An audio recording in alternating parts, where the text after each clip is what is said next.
Welcome back, everybody, to the One's Ready Team Room. Man, we got a lot of exciting stuff. So, first of all, we want to give you a little, hey, how you doing? A little, hey, we have a new partner, and that new partner is BeaverFit. So go over to beaverfitusa.com, and what I want you to go check out is the Gray Man gear line. So if you're looking, remember, physical fitness is your first and your last line of defense. It doesn't matter how good you shoot. It doesn't matter what technical gear you have on your back. It doesn't matter how smart you are. If you're not fit, you are going to die. So go to BeaverFit.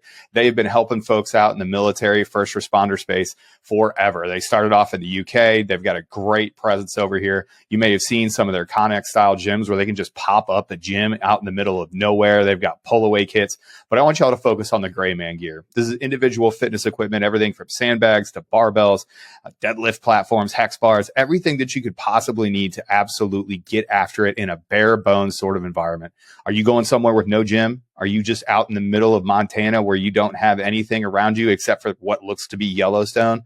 Go to beaverfit.com, beaverfitusa.com, and check out their Gray Man gear. And of course, use our code One's Ready at checkout. That'd be super dope. Need a kettlebell? One's Ready code. beaverfitusa.com, that Gray Man gear section over there. So huge opportunity with BeaverFit. Go show them some love. They're a great organization. We know the people personally, and they're really getting after it for the military and first responder community. So first of all, to BeaverFit, thanks very much.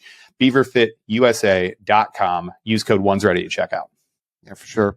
And also, like, to caveat on that, like, great dudes over there. Like, we know some of the guys personally, and then obviously getting introduced to Dan. So appreciate all that. And I'm looking forward to perusing the site, if you will, and checking some stuff out. Perusing. You and me both. Good also, the other people that you need to peruse is eberlestock.com.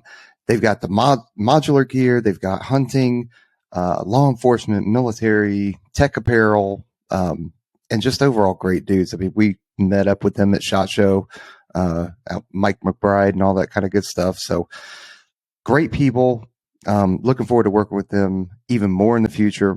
So check them out. Promo code OR10. That is OR10, eberlestock.com. Get yourself a discount. Yeah. We got to get Mike back on this thing too. We keep saying we got to get Mike on from Eberly Stock, and then we never figured out. So we're going to figure that one out. The thing is, Mike can speak for his company, whereas I think on this episode coming up, there are certain people that can't speak or are not speaking on behalf of their company, right? Did you try to hit me with a segue in the pre-roll, my guy? Yeah, dude. Thanks, Trent. A segue? So this one, a segue. So this one has been a long time in the making, folks, and for a lot of different reasons, you'll understand why. So first of all, it's longer than our normal format, but just buckle in. We're not going to break it up. It's deserving to hear the whole story. So longtime friends, pararescue team leaders, Sean and Chris. Sean was the SEL of HKIA during the entire retrograde, and then a lot of the events that happened as we got out of HKIA in 2021. Chris was one of the team leaders, right? I want to remind everybody they're not speaking in any sort of capacity due to their military service. They're private citizens. The views that they express are their own and theirs only. They don't represent any larger entity. They don't represent the DoD in any way. They don't represent the military. Again, they're speaking on their own time, on their own behalf, with us here at One's Ready, as we always do. So as you guys get ready to get into this episode, there was a lot of goodness that happened, and we wanted to get this story out because you may or may not know, pararescue and combat rescue officers have played a part in every single large major combat operation since they were made, essentially since 1943. You just didn't hear about it. This is no different. HKIA was a very emotional event for a lot of us coming out of the end of GWAT, and Sean and Chris sat down and were gracious enough to share their experience and some of the amazing things that they did in support of Operation Allies Refuge, which is the larger operation of the HKIA JTE. So buckle up, put your headphones in for this long run. Make sure to hit that subscribe button, and thanks for coming out. This one's a good one. Thanks to everybody, and especially thanks to Sean and Chris for supporting this one. Hope you guys enjoyed it. As you just heard the pre-roll, we got Chris, we've got Sean. We're going to talk about some stuff. So I'm going to turn it over to you first, Chris. Go ahead and just tell us about who you are. Give us a little bit of background. Yeah, so name's Chris. I'm a Master Sergeant at the 48th currently. Been in roughly 15 years. Actually just hit 15 years in January. Multiple assignments. Out of the pipe in 2010, went to Vegas for almost 4 years. From there, went to Oki, the ST side, for about 2. Then we crossed paths again, actually, at the schoolhouse. We did. Went to the apprentice course. I got the extended long tour, so about 4.5 years there. Now I'm coming up about 3 at the 48th and PCSing this month. So Nice. Sean, what about you, man? So Senior Master Sergeant Sean Hurley, currently working as the senior enlisted leader at the Air Force parachute team. Unicorn of a job, this one, but it's Not a bad gig. Yeah, not a bad gig. Been great so far. But I started off my career in the Army. I enlisted when I was 17 in 2000 as a airborne infantryman.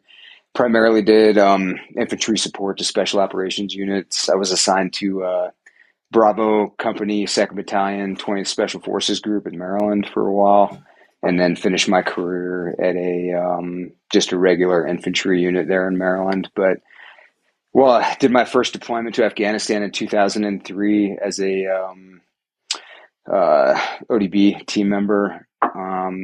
Met some PJs at K2, very quickly realized that I wanted to do that.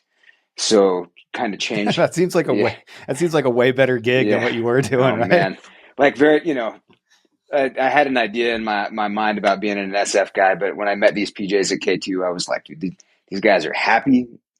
They're all like jacked and tan. Like everybody wants to be like, who are these guys? Like, I want to be one of them. Yeah, right. Dudes wanted to be them. Girls wanted to be with them, all that stuff. Yeah. So anyway, graduated from college, got out of the Army both in 2006, cross-trained into pararescue in 2007. That's where we first met. Got out of the pipeline in 2009. Started off my career as a guy in the New York team. Got picked up for the short course at the 2-4 as a senior airman. Made my way to the 48th, made my way back to the 24th for a bit, and then made my way back to Tucson, working for the 48th and the 563rd OSS. And now I'm here at the Air Force Academy working for the parachute team. Nice. So, I mean, obviously, as everybody is tracking at this point, because they saw the thumbnail and they saw what the title is, like, we're here to talk about HKIA. So we've seen a ton of books come out. And then, ironically enough, like the three of us were just laughing on the group text today. Jocko had a guest on and he was talking about it. And, believe it or not, somebody that we know really well got a whole bunch of shout outs for some things that they did. And we thought it was ironic that that's happening. But as we look at this entire event, like, things don't just happen in the course of a day. There's a considerable backstory to all this stuff. And I'd really like to start looking at that and figuring out like where all this stuff started. So, Chris, I'll start with you and the lead up and your pre-deployment training and all that other stuff. Can you kind of walk us through what that was? It a normal pre-deployment training? Were you guys just tasked to go do some stuff? Like what did that look like? From the beginning stages, I just showed up to the 48th, flight 3. So at first we were unsure if flight 2 or flight 3 was actually going to take the tasking. Eventually found out that we were going to get to Afghanistan versus the Jordan tasking. Everything was pretty normal leading up. Then we started kind of hearing talks about the retrograde. And that kind of threw some uncertainty into the mix. However, as far as like the training cycle goes, the currencies, the progression, the FMPs, the lead up, the pack out, everything was pretty much normal. It was going to be a typical Bagram rotation. I'm sure any PJ that's been a PJ for a minute spent some time at Bagram and drawn some ball there, left some mark behind or whatever. But nonetheless, that's what we're looking at. And things kind of started to change as we were going out the door. There was one point where they talked about essentially the retrograde was so damn efficient and that they were talking about keeping dudes in place and they just stay a little longer instead of ripping us in. But ultimately we ended up kind of ripping in, not to a complete unknown, but unknown timeline. So it could have been, the typical 4, could have been 2 weeks. We didn't really know. Right. And to frame this for everybody that's keeping along, and we're trying to do this as chronologically as possible. Basically, in November 17th of 2020, the U.S. announced that there was going to be a troop withdrawal, right? So a couple of days before President Biden was elected and started his transition into his presidency, we announced that we're going, hey, on the anniversary of 9/11, we're going to be completely out of Afghanistan, the 20-year anniversary. So that kicked off an entire chain of events. Up till about April 14th, 2021, President Biden then made his formal announcement. Like, no kidding, on 9/11, we are going to be out. And that started essentially the process for this formal retrograde that we're talking about. So there's a whole lot of things that we're going to go over that ended up affecting both Sean and Chris when they were on the ground, like outstations closing down and support drying up and having a whole bunch of other second and third order effects to this entire thing. But Sean, as you put yourself in that mindset where you're also getting ready to go, where did you find yourself during this time when you're starting to get ready to step out the door? So it's interesting. At the time, I had just bumped over to the 563rd OSS to be the senior enlisted leader over at that squadron. And previously, when I was at the 48th, I was the flight chief on Chris's team. I just hadn't been there on the team for probably a year and a half or so. But, working over at the OSS, I was doing OSS things. Like, I really wasn't doing a whole lot of PJ things. So, Sure. To me, like, the ask came where they just needed another guy with some more experience to go be a part of the command team.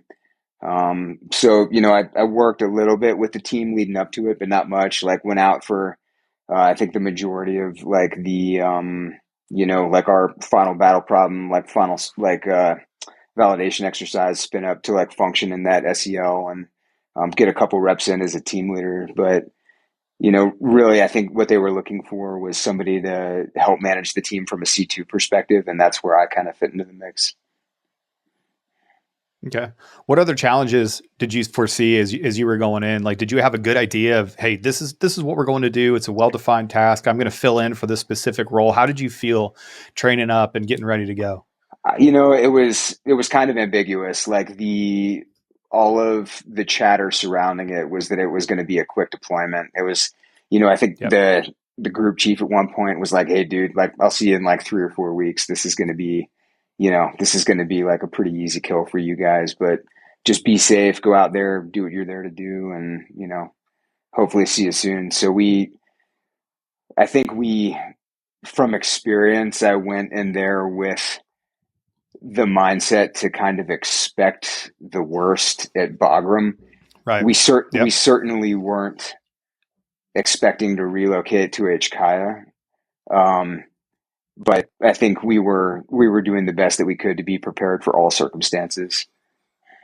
Right. How many times have the three of us gotten a report and then shown up on scene and had it be like 180 degrees out? Steve Nesbitt and I were talking about this, like, oh, hey, no problem. There's like one injury. It's really not that bad. And you show up and there's like 10 people and they're all injured really, really badly. So, it's a fool me once, shame on me sort of thing. Is, I'm sure that spidey sense for you as a team leader in the back of your head, just being like, oh, okay, this is going to be, what do we say in Mogadishu?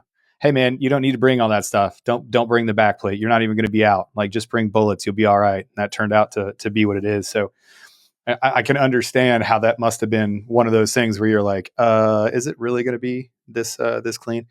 For me, I was on another continent. So I was on the African continent, getting, cleaning up one of my deployments as well. We had been there for a long time, and I happen to know the team that was already at Bagram that were in charge of airfield operations and doing some other stuff that was over there.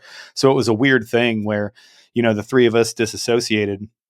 We're all kind of in the same circles, me watching from afar and talking to, some of my, close friends that were, over there on the ST side that were doing some of the airfield control and stuff like that. So it's a weird thing that the Air Force is small, pararescue is even smaller, and the soft communities are pretty small. So to put all these timelines together, it's a crazy thing. It's like a Tarantino movie where everybody meets up at the end and, has a beer and they tell all these crazy stories and the timelines You stole get together.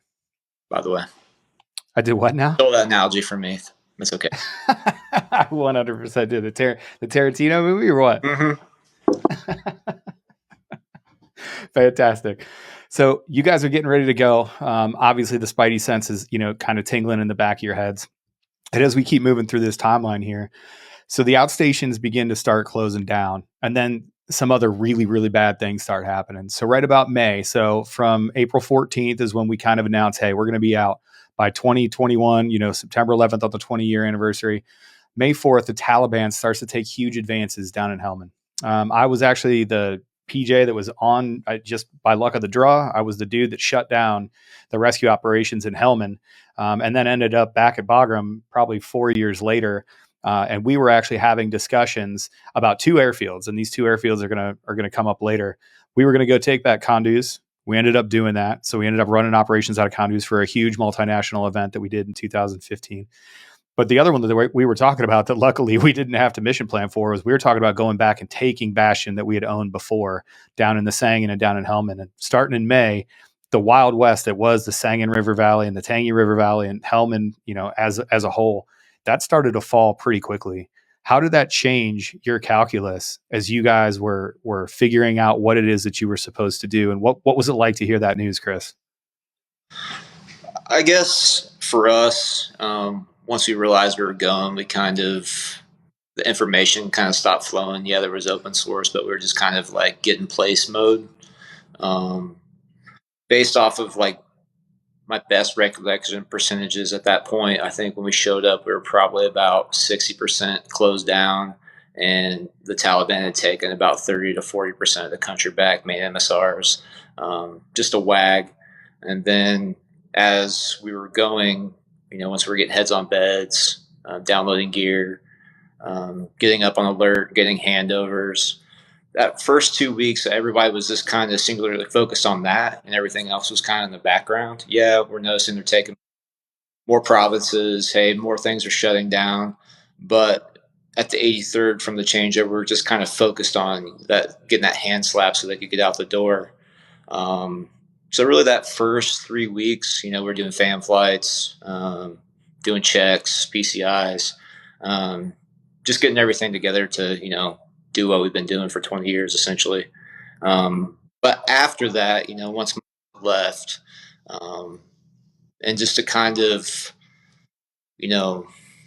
make the audience understand, I think at that point in time, once he left, it was kind of a day-to-day change. Then later on, it was at times like hour to hour, especially like in the later days of HKIA. So a lot of unknowns. I think, again, going back to saying how amazingly efficient, like we shut down this 20-year theater.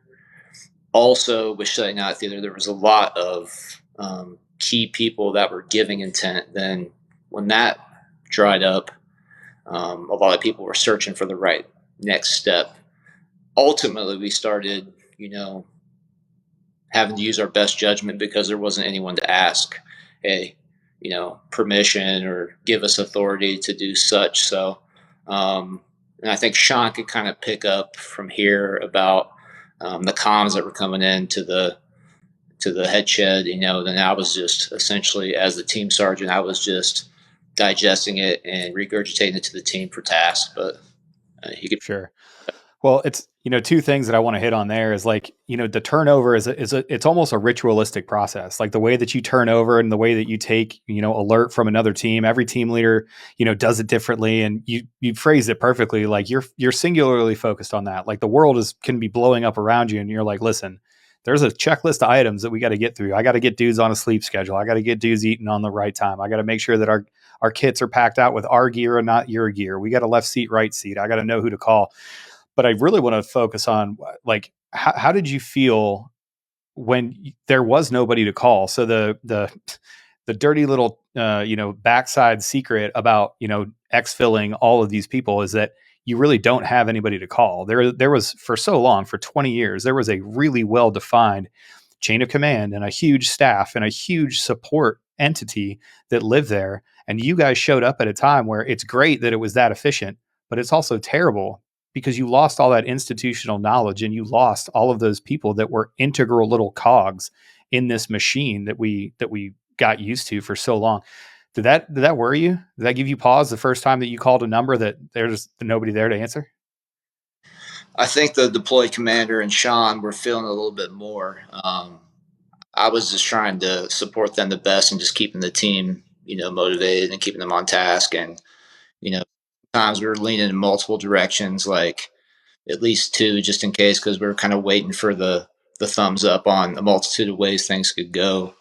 And to understand too, like, we weren't a full 7PR team. We weren't a full team. We were completely min-manned. And throughout this whole process, we're going to talk to like where we split efforts, and we'll get over to where we had guys and all that later. But we're pretty much unsupported with the exception of designated 47s. We were completely unsupported, completely organic. So, we didn't have S2s. We didn't have people doing shit. It was just essentially the team guys figuring shit out, just getting the yes and not taking the answer. And that's more later when things were a little bit more expeditionary, so to speak. But Sure. Yeah. Well, and Sean, you as the SEL, you show up and you're handed an absolutely unwinnable scenario. Like, you are the adult in the room. There's nobody else that's there in those architecture, because you started. I know you're going to tell me you're like you had the face on right there where you're just like, well, I wasn't the only adult in the room, and we had support. I got it. No, I'd like. I mean, like you hit the nail on the head. Like the like the 9th AFA went away. The Air Expeditionary Wing went away. Yeah, that's a big deal. So essentially we became take on to the U.S. 4A Forward Commander, which at the time was Admiral Pete Baisley. Like, we belonged directly to him, and then we were still like OPCON to the CFAC, but essentially Admiral Baisley could do whatever he wanted to do with us. And then, which is just why, let me just flesh that out for everybody. So usually there's a bunch of these intermediary chains of command and like little people that you have to go through to get all the way up to the commander. So it can be frustrating, right? Like, if you need the commander, it can be frustrating to have to meet those gates. But let me tell you, it can also be very protective of you and your team. You can get a lot more done you can play mom against dad. You can leverage those people that are in between you and the boss, and they give you a little bit of protection. So there had to be their own challenges with reporting directly to them. And I guarantee you felt that pain. Yeah. I mean, I think they called it SAPRICA at the time, but like the PRCC director, CV22 test pilot, guy by the name of Major John Appleby, great dude. We worked in conjunction with him to kind of maintain our piece of the puzzle and like our task and purpose during the retrograde. But as complicated as those layers can be through the chain of command, conversely, it can also make things really efficient. But as Bagram started to shut down, like, our task and purpose at that point kind of became figuring out what the PR/CSAR piece of that retrograde of that operation looked like. And that's when we started kind of taking a look at bumping over to HKIA to fill that role. Right. So just to get some more of these big dates out here. So on May 11th, the Taliban captures Nurk district, and that's just outside of Kabul. So the Taliban is starting to get to central areas. On June 7th, some senior government officials say that 150 Afghan soldiers were killed in 24 hours. It was the deadliest string in the recent memory, like the last 10 years of Afghanistan. So at this point, 26 of 34 provinces are engaged in heavy fighting. On June 22nd, Taliban fighters secure more than 50 districts countrywide, and that is absolutely insane. And that sort of brings us to, the July 2nd tactical exit, the joint tactical exit. And Chris, you talked about how efficient this was, how, before.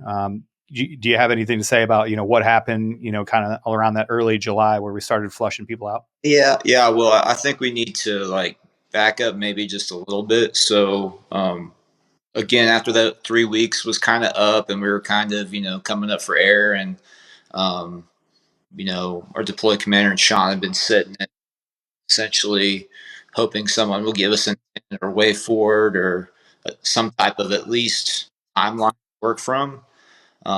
Ultimately, it came down to, they started the idea of HKIA to essentially cover the JTE, the Joint Tactical, build the last boots. And important note too is once we got boots on the ground, essentially the initial timeline for that was like cut in half. So like where people were ready to get out of there as well. So caught us a little bit off guard, and ultimately the decision was we were going to basically split our team in half, essentially set up an over the horizon concept. Ultimately, we sent 4 dudes, which was big because it was our deployed op soup as the TL, an ATL, and 2 strong team members to fulfill that, in an attempt to validate an over the horizon concept with CVs and using NSW as well to see what looked good on paper was actually a feasible option to basically hold theater PR from afar.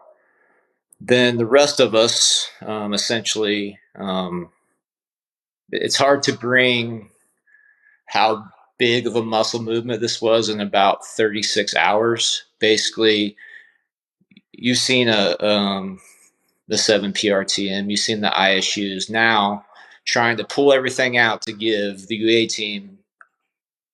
team enough space to build up what they need, then mix match everything, pack it up, get the HASDEX, get it JI'd, get it mobilized, get it to the yard, so on and so forth. And just to pause you, but everybody out there, there is no book for this. There's no playbook. They had to figure this out on their own and what they thought looked right. There's no checklist.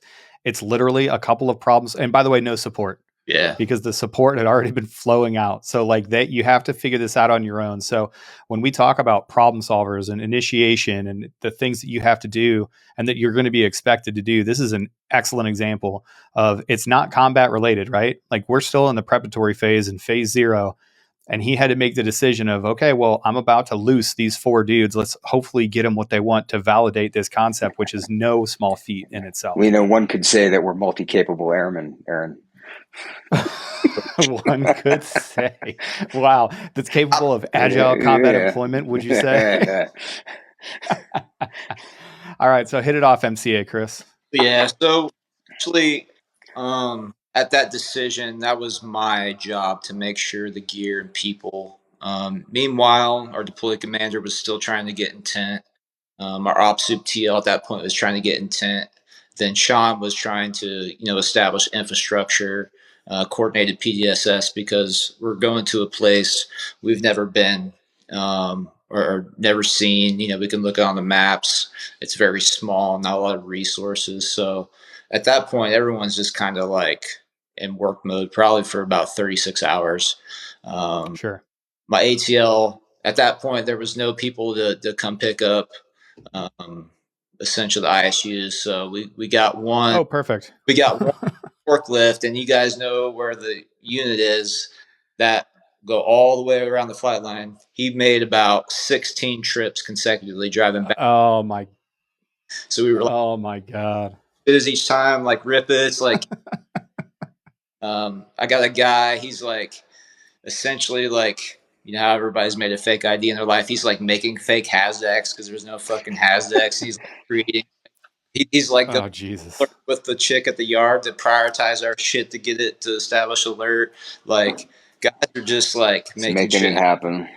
Making shit magic out of lunch meat, baby. That's it. Making $1 out of 15 cents, a dime and a nickel. Tupac said that. So yeah, it was a little bit of chaos, but ultimately that's just I kind of wanted to bring. Everyone talks about, shit on the X. Like you said, like there's a lot of, bandwidth, all your things, especially like with a 36-hour notice to mobilize 2 teams in 2 different directions with limited aircraft and resources and, all the things. So, but yeah. And then Sean, at this point, no clarified guidance and intent. You don't have a whole lot of top cover. You're working directly, for the, how are you supporting the team, and what did you find most valuable about your spot? Like, where could you provide the most value? So, once we figured out that we were going to be going to HKIA, to pull alert for the Bagram JTE, I took a young crow with me, and essentially he and I forward staged over there to set up the infrastructure, the relationships, everything that we needed to receive the rest of the team. So, like Chris was saying, he was kind of still leading the team there at Bath, and I was forward staged at that point, just kind of trying to get everything ready to receive the team to focus on our next task, which was pulling alert for the JTE. But Major Tim Smith, the my squadron commander, he and I did a really good job of kind of dividing and conquering and figuring out what holes needed to be plugged and where, and just kind of consistently looking for work, keeping up comms. We were all really like high task, high collaboration at that point in time, because we had to be, because it was just a no fail mission. We just had to make it happen with the very limited resources that we had, and sometimes we had to get creative and send it. But I think once we got to HKIA, we actually were able to roll into a pretty comfortable spot while we were there, all things considered. Absolutely. And you mentioned some of those skills that you use, in that environment. Like, where did those skills come from? Like, where did did you always just have them? Did you find them in the pipeline? Like, at any time, did you just in your head, you're just like, oh man, I can't believe that I'm using what I learned at INDOC or in the pipeline here on target? Yeah, man. Like, it's really interesting, but I think one of the themes for this conversation will eventually end up being like relationships are everything. There were people that were a part of the Bagram JTE that I was on target with 10 years prior in Sharana. There were individuals in, like I had a cousin that was working in the intel cell. I had, just all these little one-off relationships or a single degree of separation that really held everything together. And, I don't know if it's a combination of hard skills and soft skills, right? You have to be able to do the technical things well, but when it comes down to it, when you really need to mobilize and make things happen, it's like your credibility, like as a human, your credibility as an operator, all of these things come full circle, because when you, in a circumstance like this, when you really have to make things happen and they're both urgent and time sensitive, you really ultimately have to fall back on the relationships that you've built with people. Right. That I just can't even imagine. I can't even imagine having somebody out there that you can just call and be like, oh, hey, thank goodness that we've talked before, but this thing is important. Like, sometimes that's all you need. You just need to get past that first line of questioning for somebody you don't know and go, hey, you know me, I know you, even in passing, like, we need to get this done and it's important. I bet that had way more effects than almost anything else that you did out there. Yeah. And it was wild. It seemed around that entire deployment, every corner we turned, there was somebody that I knew or somebody else knew that, what eventually ended up being in like the worst possible scenario that you could imagine, really helped kind of hold it all together at the end. Right. And that brings us up to the JTE on July 2nd. And you guys were both part and parcel to what was going on. And you were there. Chris, how did you feel about supporting the JTE? Did you feel like you were ready? I feel like we were, holistically as a team, we were pretty frustrated, but like however long it was, a few weeks in between, like actually showing up, like we established essentially, a lot of assets, a lot of infrastructure. So, Sean, got us a big clamshell for our gear and a place to sleep. Ultimately, we almost had like a 1-to-1 ratio of up armored land cruisers.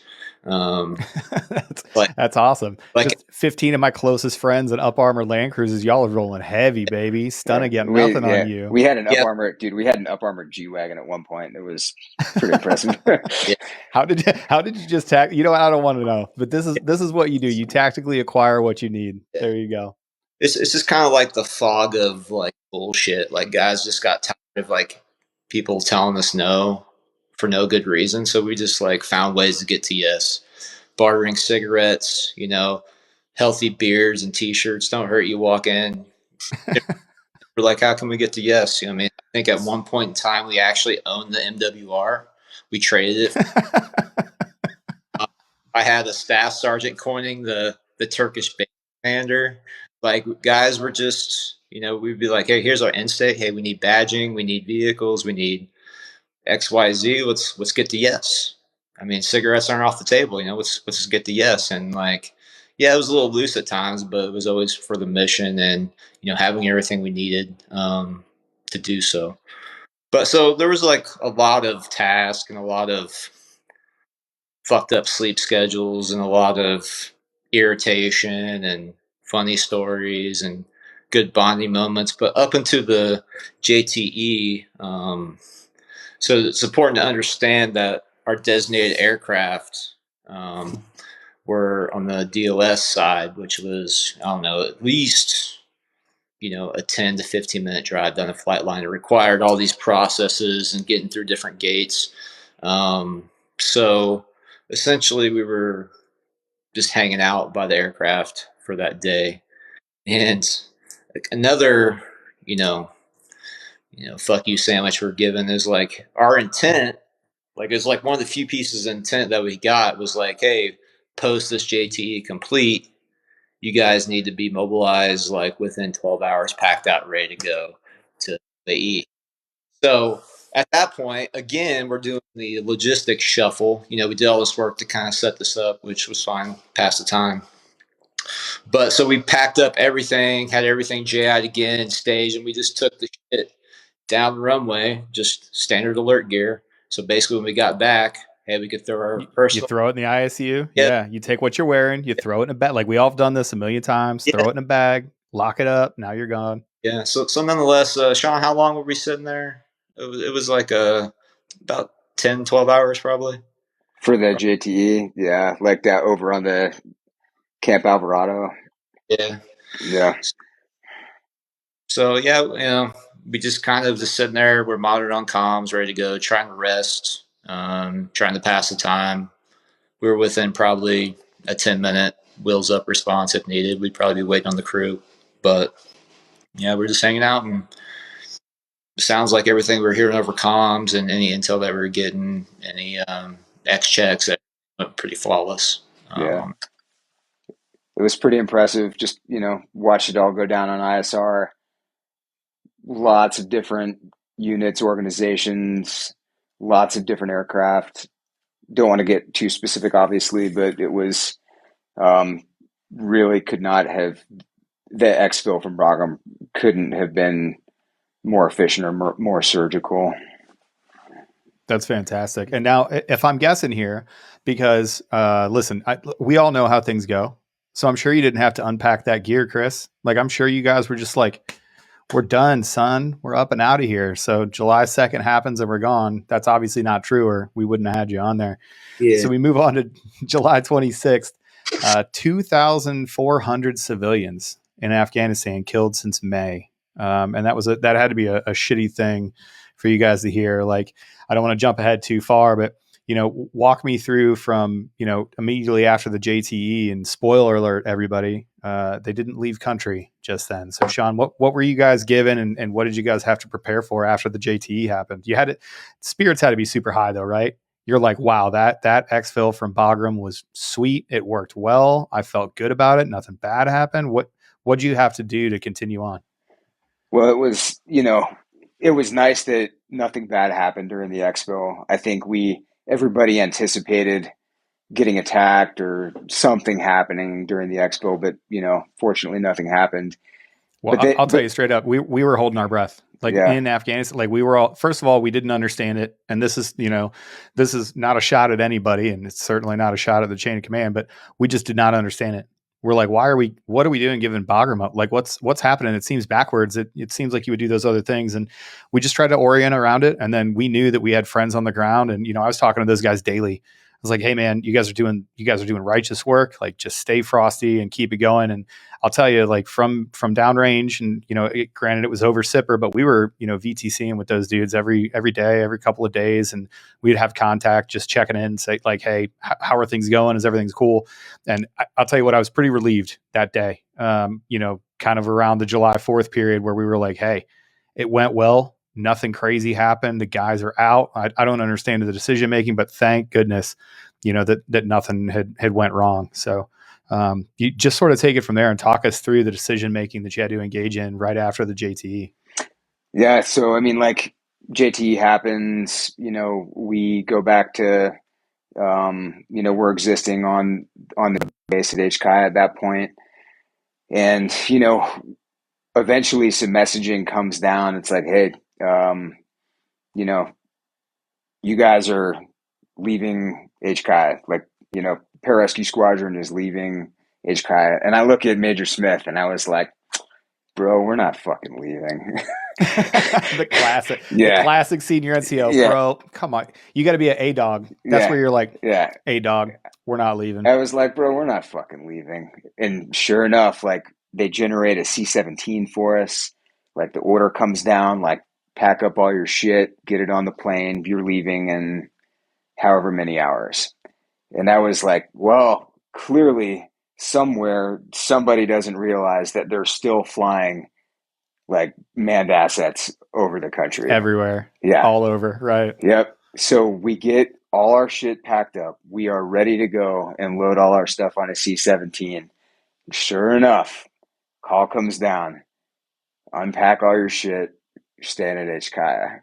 And I remember like looking and like, and I'm like, and like I have to be the bad guy that's telling the team like, hey guys, like, all right, order right now is we're packing up all our stuff and going home. So that's what we got to do. We got to pack up all our shit and, be prepared to expo. Sure enough, like, eventually somebody somewhere on, I know what staff, I don't want to say it exactly, but, somewhere, someplace, like, they connect the dots and they're like, oh shit, like they have to stay. You know what I mean? Like this is min.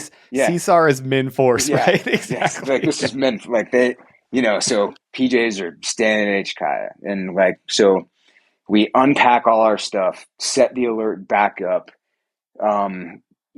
continue to rehearse the alert, and like that's a big thing for Major Smith and I, for Tim and I, is like. We have to keep the guys focused because even the mission at this point is ambiguous. We're trying to figure out if we're going to be pulled into the State Department mission, or we're going to, just continue the CFAC alert, or we're going to be pulled to go augment other people, which typically, usually happens. So, for really our two main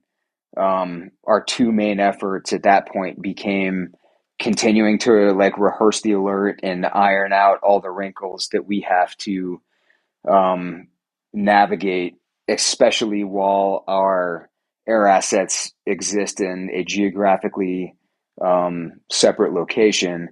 And then our second line of effort was really just continuing to build relationships on HKIA, because we had a really eerie feeling that we were now a part of like the last couple hundred Americans existing in Afghanistan at the airport, which is a extremely like tactically disadvantaged location.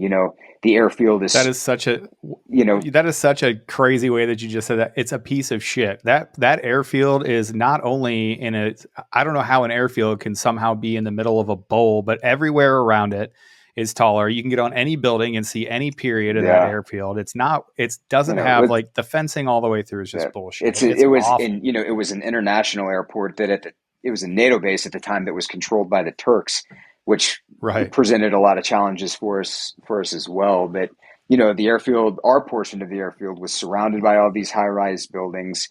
We couldn't necessarily depend on, our, like the combined partners or NATO partners that provided the layers of security for us. So, all the entities that existed on the base, like we started hustling together and developing a, multiple different contingency plans. Just a base defense plan. Yeah. And people, I will say like special operations is great. Being a high speed PJ, it's awesome. Like it's really, really cool. Guess what it comes down to? It comes down to basic infantry tactics. Doing the it comes basics down to defending your patrol base, coming up with your fields of fire, having mass casualty producing weapons at the most decisive points that you possibly can.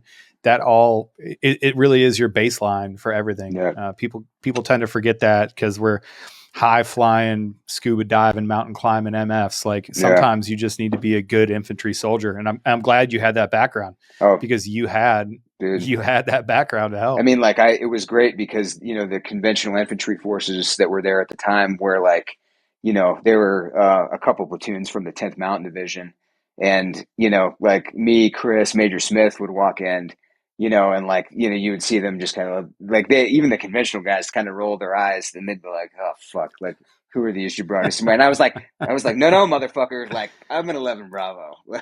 Like you and I, we got that in common, you know, but we have that shared suck. Yeah. It enabled us to kind of, you know, work through those relationships, rehearse some mass casualties, you know, kind of you know, once we got all those up armored land cruisers and other vehicles, we were able to kind of, you know, in the base defense plan, kind of carve out a segment for us where we would be doing both internal and external ground CASEVAC operations, which ended up working out really well to a point. So like, you know, making relationships with the homies on the other side of the airport became critical, which I'm sure we'll get into here in a little bit. But like, you know, the Brits, the OGA component, you know, the task force entity that was still remaining there, we had a good relationship with. But everybody who was still existing on HKIA was working together really, really hard over a common communication thread to do the best that we could to, you know, facilitate whatever our mission was at that particular point. Because it all still kind of existing under a big cloud of ambiguity. Yeah. And I can only imagine. So Chris, in that sort of like, you feel like just the day before the Alamo, and it had to feel like that. Like, I'm sure there were times where it was eerily quiet. I'm sure there were times that, you know, you're trying to keep the dudes focused. What were you doing as a team leader to keep everybody on task in this completely ambiguous environment? Yeah, I think I got to go back a little bit to give the. Listen, quit telling me to go back. Just put me on pause so that we can hit it. Just raise your hand, like crisscross applesauce, motherfucker. What's up? Yeah, so like, there, thank you. Yeah, we've talked about the trick fuck, you're leaving, you're not kind of thing a little bit. Yeah. To give people context, like essentially we're scheduled to be wheels up on the 17, about 10 hours post JTE complete.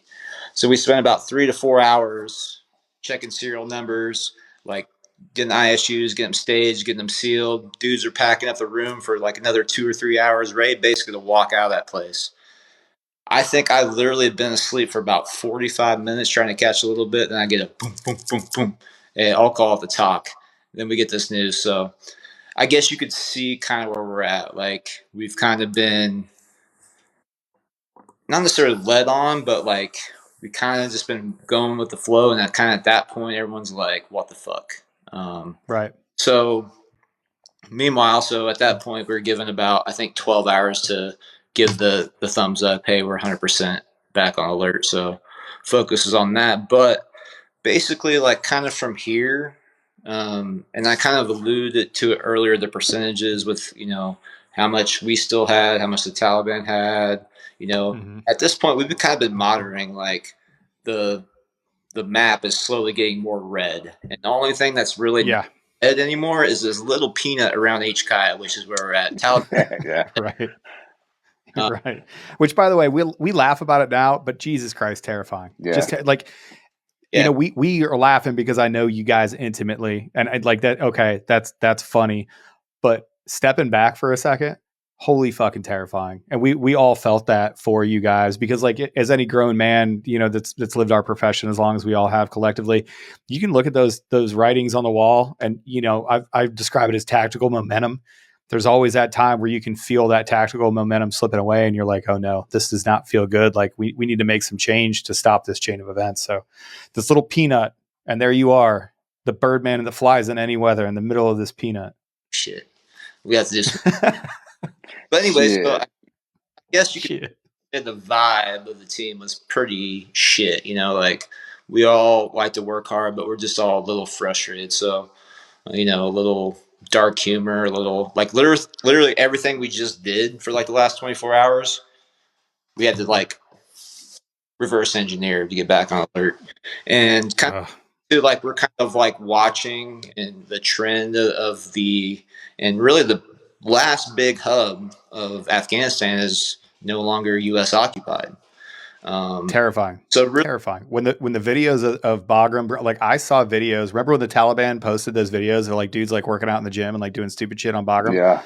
No shit. One of those videos was from Camp Alpha. And I saw it and I was like, I know exactly where that is. I've sat at that desk. I know exactly where those dudes are. And that was pretty sobering. Yeah. Yeah. So at that point, that realize you control what you can, and that's happening outside of the fence. We can control what we're being tasked to do.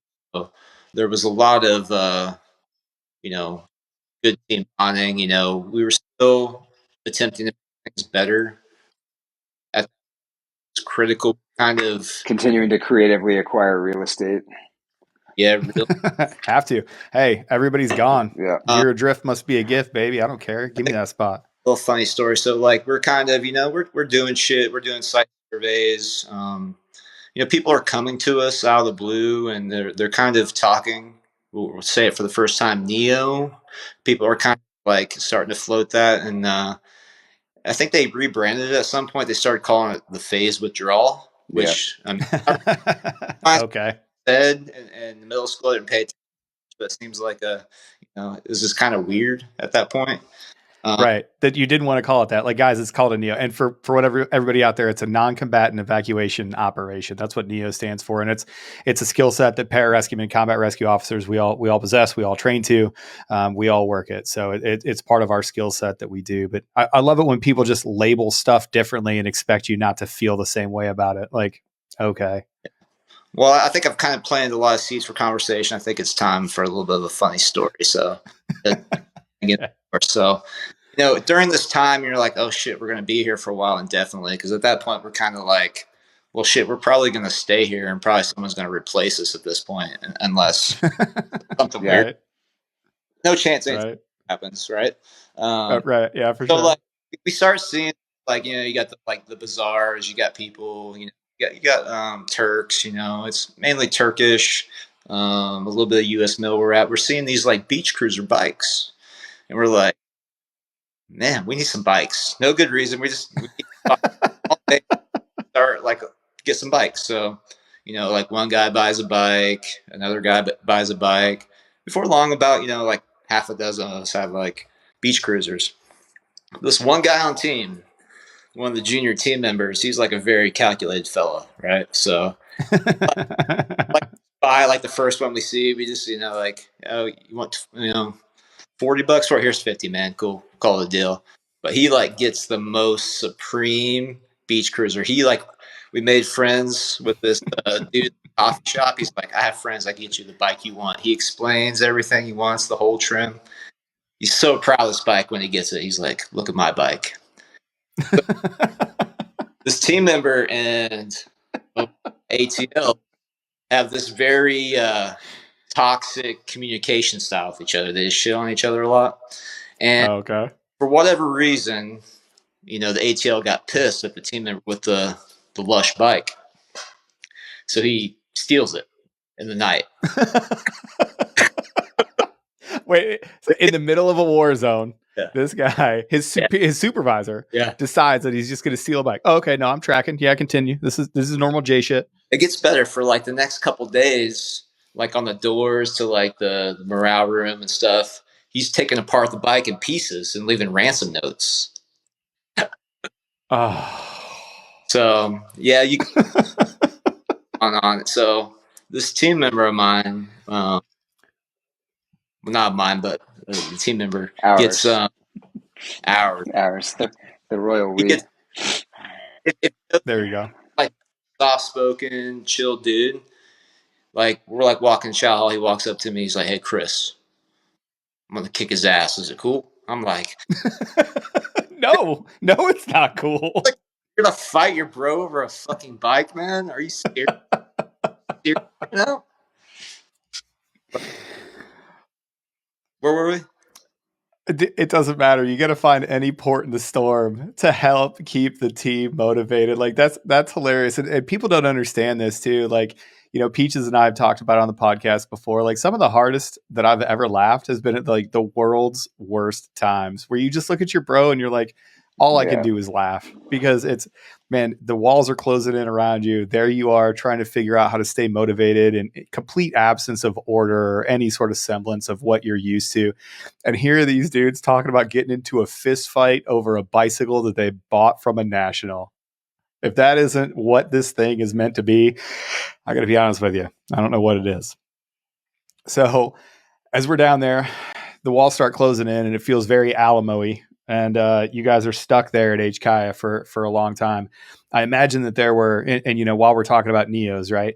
So you guys had a normal pre-deployment cycle. Did you guys focus on NEOs as part of your pre-deployment, Sean? Fuck no. We changed to you know, like every good team, we train to the most likely and most deadly COA, you know, and like those are the things that with every good pre-deployment spin up or mission analysis that you're training to, you know, at that point, NEO absolutely was not on the table. Right. And on September 10th of 2001, there was not a single special forces team that was doing horseback training in mountains. But on September 11th, 2001, that shit changed. Yep. So like any good special operations team, you just had to flex and you just had to change kind of the direction of where you were going. Did you have anybody attached to the team or anybody that was helping you out through this process as you were making these relationships and building your team out to be a little bit bigger?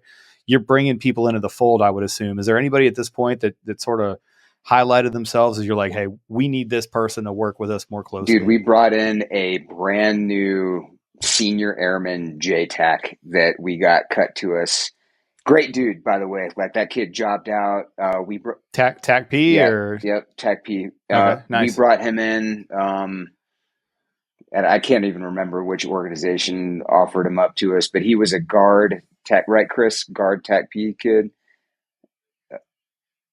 But you know, we very quickly got with our homies, you know, our TF homies across the way, and we were like, hey, like, you know, this kid super squared away, just needs a little bit of mentorship to be effective.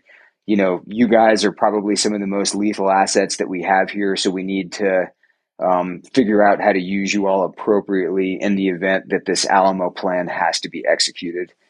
So, sure, you know, we got him tied in, but really, as far as folks on the team that, you know, were like organic to our team, he was it. The peripheral relationships that we developed with, you know, the OGA guys, the TF guys, the Brits, we ended up having one really key relationship that we developed with the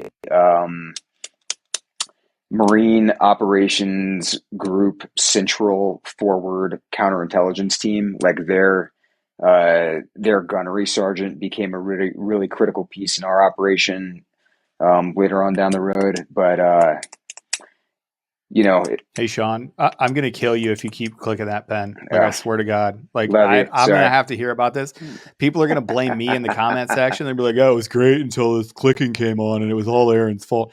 So that pins down. You kind of breezed over it. But yeah, I know you're starting to get antsy. I love it. So you kind of breeze over, but like sister service, multinational, joint combined operations that you got straight through your ability. Go ahead, Chris. Yeah. So like what Sean's alluding to, even though we were fucking around with bikes and, you know, getting in fight, building shit with wood and working out 4 times a day, I think this point from JTE complete is where we actually sharpened some relationships. Some sought us out. We sought others out with the Marines, the infantry units, people across the way, the OGA folks. And we were building a convoluted picture based on kind of what they knew, kind of what we knew, what we were capable of. And this time we also built like a team internal, essentially defense plan where we're able to strong point like main areas of interest for us and be able to, like, we established some like key points for DFPs. So like if we said go, everyone knew where they were going to be. And this actually kind of leads into when, you know, shit really starts to happen. But Well, let me back you up, Chris, because we're not there yet. Go ahead, Sean. Yeah. I like how we're raising hands Yeah. now. Everybody's So a couple key points that I think are important to mention. So during this period of time, SecDef signs a special order to launch an entirely separate personnel recovery task force. So while we're existing in HKIA, a 130 squadron, a 60 squadron, and another PJ squadron end up deploying and showing up to HKIA. And a lot of our effort becomes getting ready to receive these guys, get them stood up on alert. I don't know, like objectively, the HH-60G is not a very capable aircraft at an airfield that sits at 6,000 feet MSL, but somehow that became our only option. So we just, we knew it wasn't a great option. We knew it wasn't like a really capable option to even meet the requirements that we had, but that's what we were given, and we just had to make it work. So, we got the PRTF commander tied in with Admiral Vaisley, his battle staff, and then we started collectively executing rehearsals with them. And, the 58th, the PJs from the 58th became kind of married up with the 60s. We stayed married up with our 47s, and we collectively had a, kind of a relatively capable like PR force that was still existing on the ground. Back to the key relationships piece, we started integrating Jay's working at the Roll 2 at the hospital, getting, making relationships with it was also a combined hospital with the Norwegians and a bunch of US docs. So working hard there. And that's going to be pretty big. Yeah. As we start talking about getting folks out, the Norwegians, to their credit, we're credited with saving a shit ton of people, especially kids. Yep. They did a lot of work with the Afghani kids. So those relationships, making those inroads, man, good on you. Good to the Norwegians. Shout out to all the bros up at the MJK Squadron 2. Bravo. What's up? Those are my boys. There you go. Anyway, go on. So we start looking for work. That's kind of the name of the game. Is we're looking for work. I think a really critical piece is, once the PRTF gets on the ground, like our primary task and purpose in theater is still, PR and combat rescue, but we very quickly realize the assets that we have are very constrained. Like they're constrained by, the altitude that we're operating at. They're constrained by ACL. They're constrained by threat. And as the outstations start to close, we become very constrained by fuel. And, right. This becomes, as aircraft are flowing in from wherever they're flowing in from, we very quickly realize that we need to start thinking creatively in the event of a CSAR problem or an IP type situation. So to frame, I'm going to put you on pause. Think about where you are, but for everybody out there, there was a time in Afghanistan where we lived by the golden hour. You just need to get somebody to a role of hospital that can stop them from dying within an hour. There was a time in Afghanistan where not only could you do that, you could just fly wherever, it was close enough, but you could leapfrog in the 60 with not enough fuel because you could just land somebody else, take their hot gas and go on.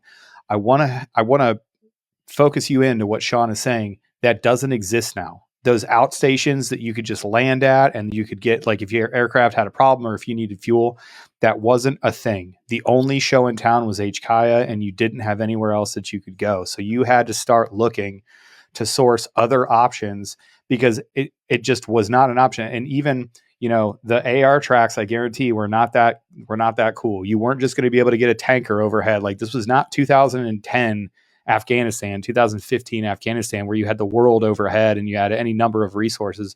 Now you're not only working in a high threat environment, it's an extremely logistically constrained environment. You just don't have what you had there before. So I wanted to clarify that to everybody, because it's a point to really bring home that you guys were working, you were doing more with less. Again, it's going to come up, but the multi-capable airmen that y'all are, you have to figure out inventive solutions to this thing. Yeah, and we're still trying to figure out which assets that we have where that could vet fuel may exist at an airfield that does not have any security on, in the event, like an extremis type situation. Yep. But at a certain point, we're looking at leveraging Afghan Special Mission Wing MIs to execute an American IP recovery, because that might be the only capability that we had. So, based on executing a thorough mission analysis, kind of drove us down this path of, what resources are physically present here that will be able to go help us execute this mission if it happens. So we, Tim Smith and I were working really hard to like build those relationships, kind of validate capabilities, these kind of like really in extremis plans that we were responsible for. So, that became really important. We're continually ironing out those relationships, and like, kind of in the meantime, in the greater context of things, like we mentioned before, like a lot of these, provincial capitals, provinces are falling, and, we'll get into this one dude that we ended up rescuing later, but there was a MD-530 pilot, squadron commander out in Kandahar that, MD-530s are similar to AH-60s. It's a small helicopter similar to a Little Bird, but, he's flying in the Battle of Lashkar Gah, is literally the last human to leave Kandahar airfield. Loads up an intel guy and a maintainer on his extremely ACL limited helicopter, loads up as much ammo as he can.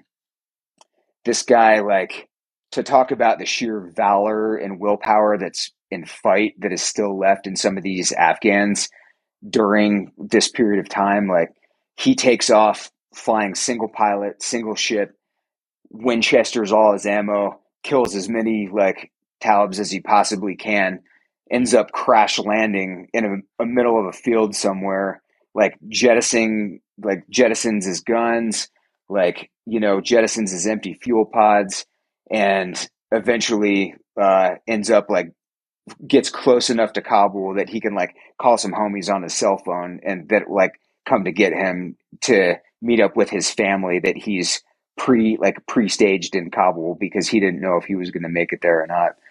But while we're doing all our stuff and working these lines of effort, these are the things that the Afghan people are kind of doing and dealing with that, obviously we get made aware of these particular instances and situations, but there are, what we're doing and what things like that particular circumstance are happening at the exact same time, in July, during the fall of Afghanistan. And it's still kind of blows my mind, some of the things that these folks did.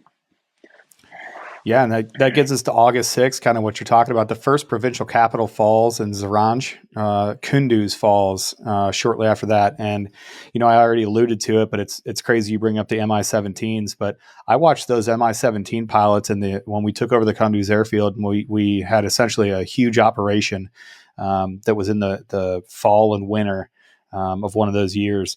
We took over the airfield, we operated out of that airfield, and we basically wanted to take everybody from where they live, right? Because what used to happen is, the fighters would come over in the fighting season, they'd fight, and then they'd go back home in the winter.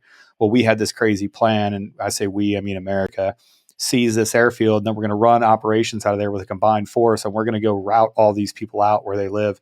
I watched some of those Mi-17 pilots risk their lives in some of the most valiant ways to go pick those people up. And to go risk their lives in their aircraft to go do it. And it was an impressive thing. And we saw it years earlier. So to hear that you had sort of the same experience years later is a crazy thing. But so Kunduz falls after that. That's a huge strategic area. and the circle is starting to shrink even more, and that red is encroaching even more. On August 13th, 4 more provincial capitals fall, including Kandahar and Herat.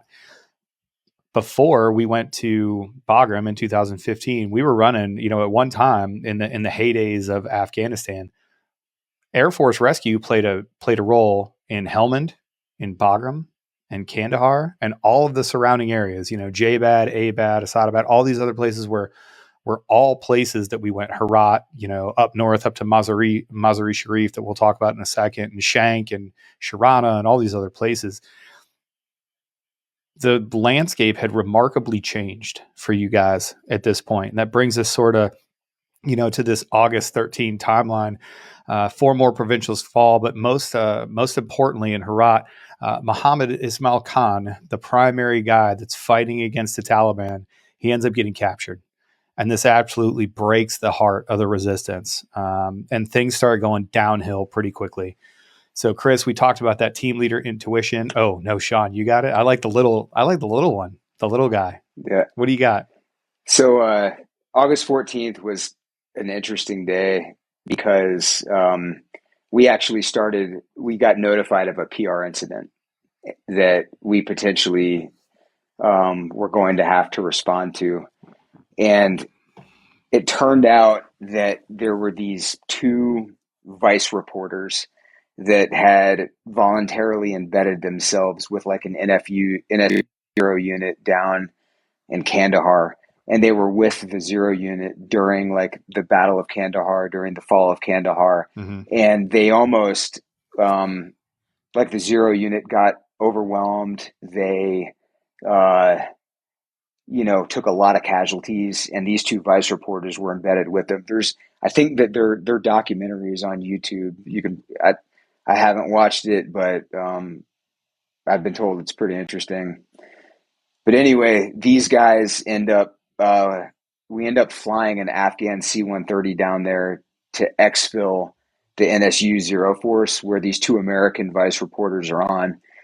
So we get sent to go pick up these 2 vice reporters on the early morning of 14 August on the Afghan Air Force ramp. And you have like all these commandos with, Afghan commandos with, Oakley M frames, mullets, and tiger stripes, getting off the aircraft, like door opens, ramp drops, and they're unloading I don't know how many casualties. Like they probably had 10 litter bound casualties, 10 litter patients. Other guys are just bandaged up, stitched up, like blood everywhere. And then all of a sudden, these 2 fucking jabronis with like skinny jeans and Doc Martens get off the plane.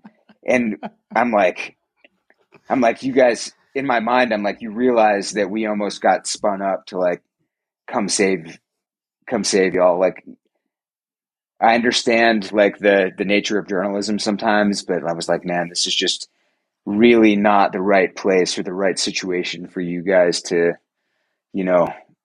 insert. Read the room, Bob. Yeah, not the right time. Yeah, read the room, Bob. Insert yourselves into.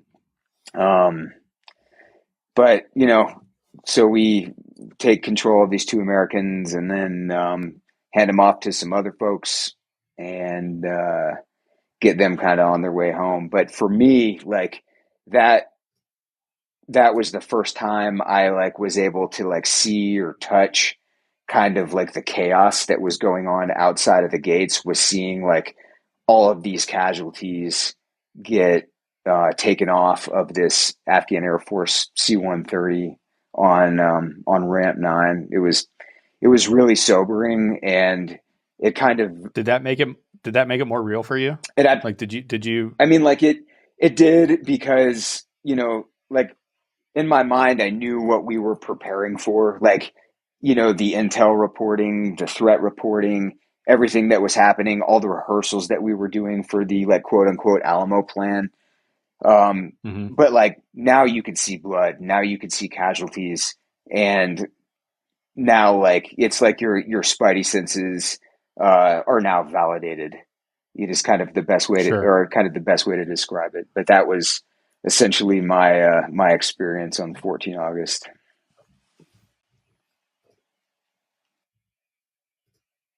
Did you? I thought Chris was going to go. I was waiting for it, Chris. So yeah, and on 14 August, Mazar-i-Sharif falls, the capital of Logar falls. The U.S. decides to send some more troops to bolster Baf. At that point, like the shit has hit the fan. To quote one of my good friends, the fecal matter has hit the oscillation device in full form. So Chris, as kind of the walls start closing in on you and you guys are getting more of this info, did you change your preparation? Did you change your planning? Like what changed when this thing started going from woe to wow? Because I imagine, especially for you, you had to start going, okay, like there's only one target left. Like it's easy when there's a bunch of targets. Like you hear about base attacks all the time. And, we turned over a team on Bastion shortly after the big Bastion attack that happened. But, there were these things that happened, across the country. Well, now you're the only show in town. Did you guys feel that in any sort of way? Did it get heavy for you guys? I would say no. Just like with I use the word insidious. Like we've been in theater 70 days at this point, and each day you kind of get not lulled to complacency, but you kind of build up a. It's like boiling a frog, baby. It, 1 degree at a time, and before you know it, it's hot. Like we're vigilant. Like we can see what we can see with our own eyes. We're from our friends. People are talking about things. Basically, zombie land's happening outside of those walls, literally. We talked about the gas station thing. So we have zombie land happening. We shut down willingly all our gas stations.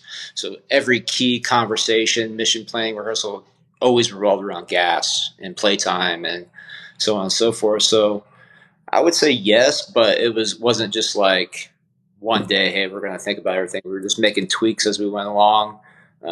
Everybody was building their common operating picture. Everybody was kind of read into everything. It wasn't like, before you deploy, you get that 4-hour update brief and you try to digest it. We were digesting little pieces over time, and we had a pretty good sight picture on what was going on outside the walls. At this point, like people had, and keep in mind too, we talked about the PRTF coming in, which was 179.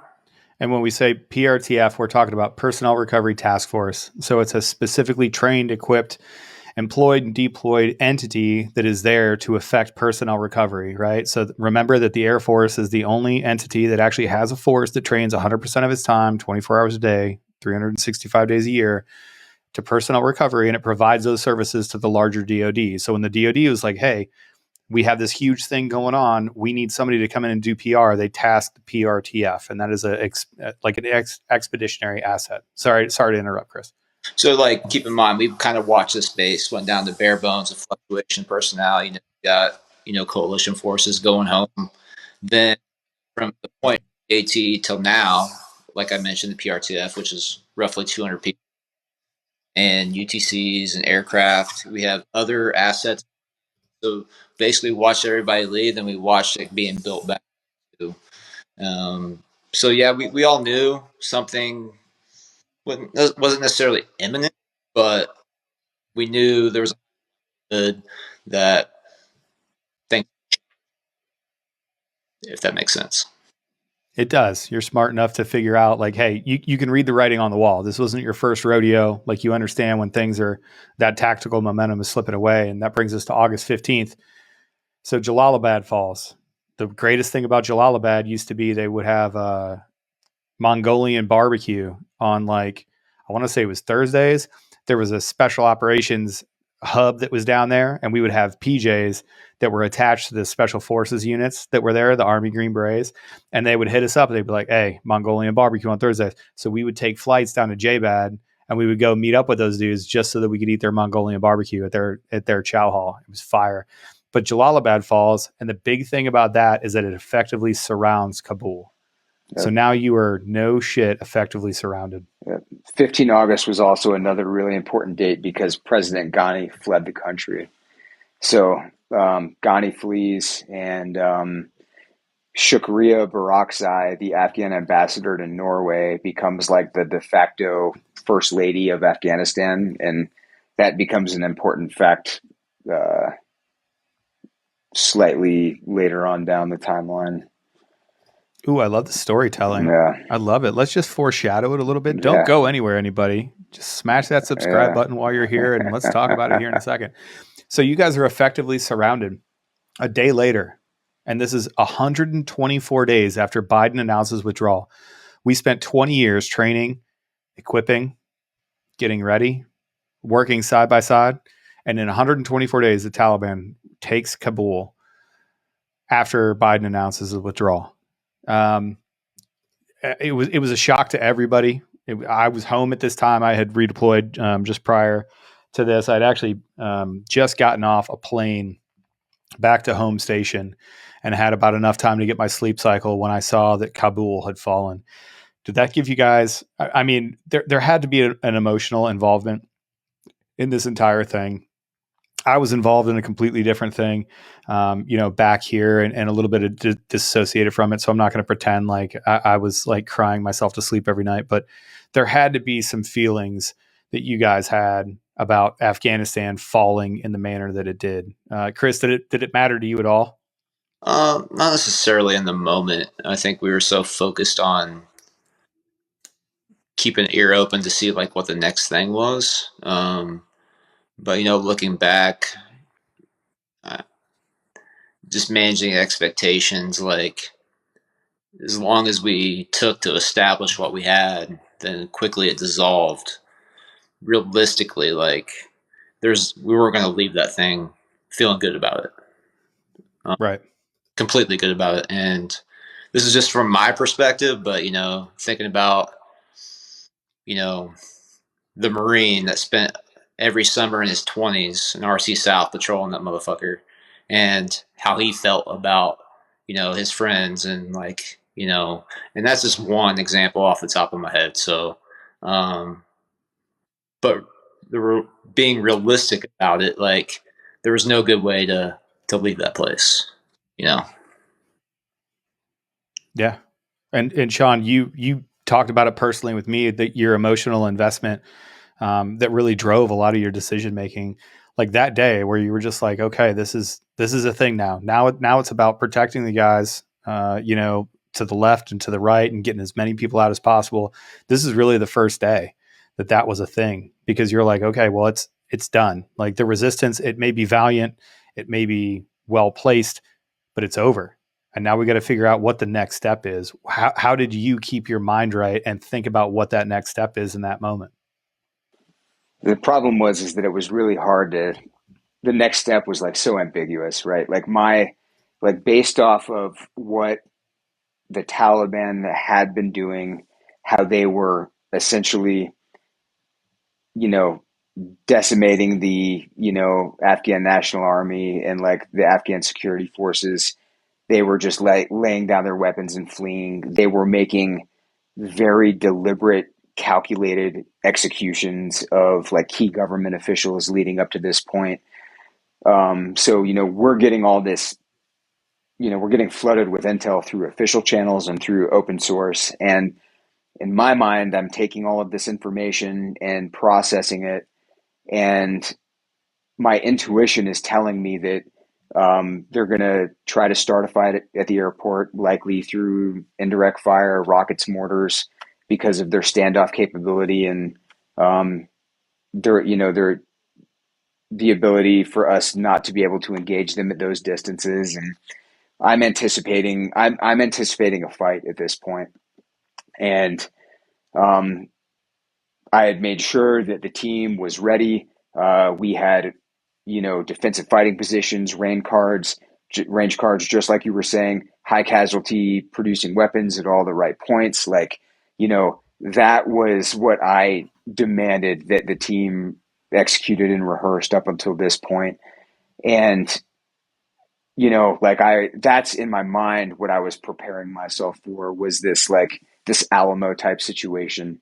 And then as the night of the 15th August came and all the civilians started to overrun the airport, like the threat was really ambiguous, because in my mind I was expecting just the Taliban to try and, do God knows what with the last remaining Americans at the airport just to make a statement. But the narrative very, very quickly started to change, because the external pressure from the Taliban that were being placed on all the civilians as the civilians started to overrun the airport that night,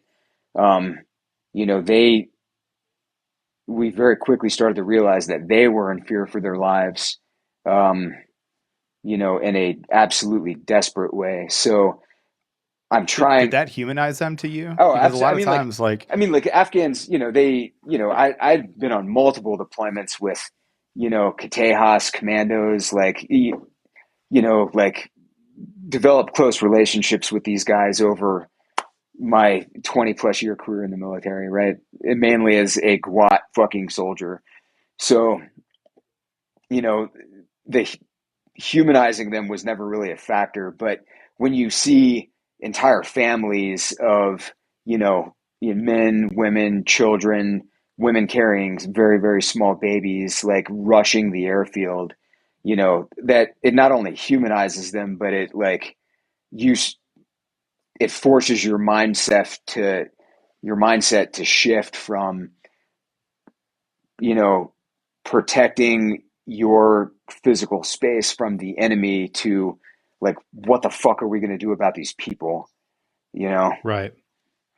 So, and then it becomes a balance because like all of your spidey senses are still going off about protecting your physical location, not wanting to let this mob of people breach your space that you're responsible Because for. that's a danger too. Yeah, absolutely. Yeah.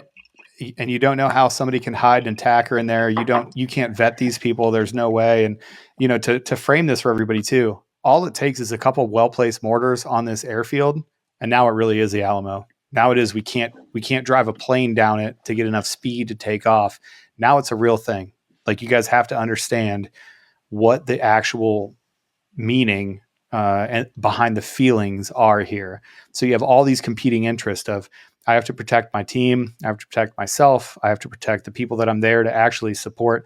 And oh, by the way, now there's thousands, maybe tens of thousands of people that are just humans that are terrified of the impending chaos. Yeah. And you have to bring calm to that chaos. So as that started going downhill, Chris, what did you guys focus on? Like, I imagine there was a pump up speech, like remember the Titans or possibly 300. We were just loading mags, bro. Load as many fucking mags as you can. It was like load as many fucking magazines as you could. That's it. It's gonna seem like a little bit of a cop out, but honestly, those last 2 weeks, there's like highlights that blend. I do remember when the airfield was actually breached. Sean, you remember what time that was? I know it was POD. I can't remember exactly what time. I think it kicked off with like a shots fired call on like ramp 9. Yeah. And then, but it was the night of the 15th where there was a lot of people coming to the airport to catch a flight to like Tajikistan. Sure. And like what we didn't know at the time was like the Taliban external to the airport is, doing like a lot of like really bad things to these civilians, unfortunately. I'll say, I mean, just straight up war crimes. Yeah. Like I'm happy to have the freedom to say it, but the reports that were coming out of there were absolutely horrific, and it only served to make more people go. And again, put this in the correct context. There was one way out of Afghanistan right now, and it was Hamid Karzai International Airport. And that's where all of the epicenter was. There was only one spot to be. But like, I remember going over my notes previous to this discussion so I could be well prepared for it. But at this particular point, like the Taliban is taking babies from families. They are executing people. They're beheading people. They're dragging, very deliberate, calculated killings of government officials. And there's a reason why the chaos that ensued. Sure. I guess so, Chris, part of this go ahead. It kicked off. There was a lot of confusion that since it was dark and essentially we established our OPs and our positions and our basic defense.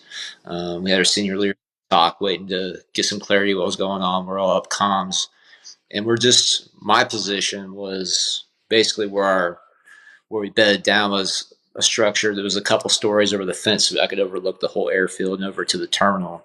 Then basically all we could see was like flashing lights in the infield of the between the two runways, then friendlies like basically intercepting them and just shots.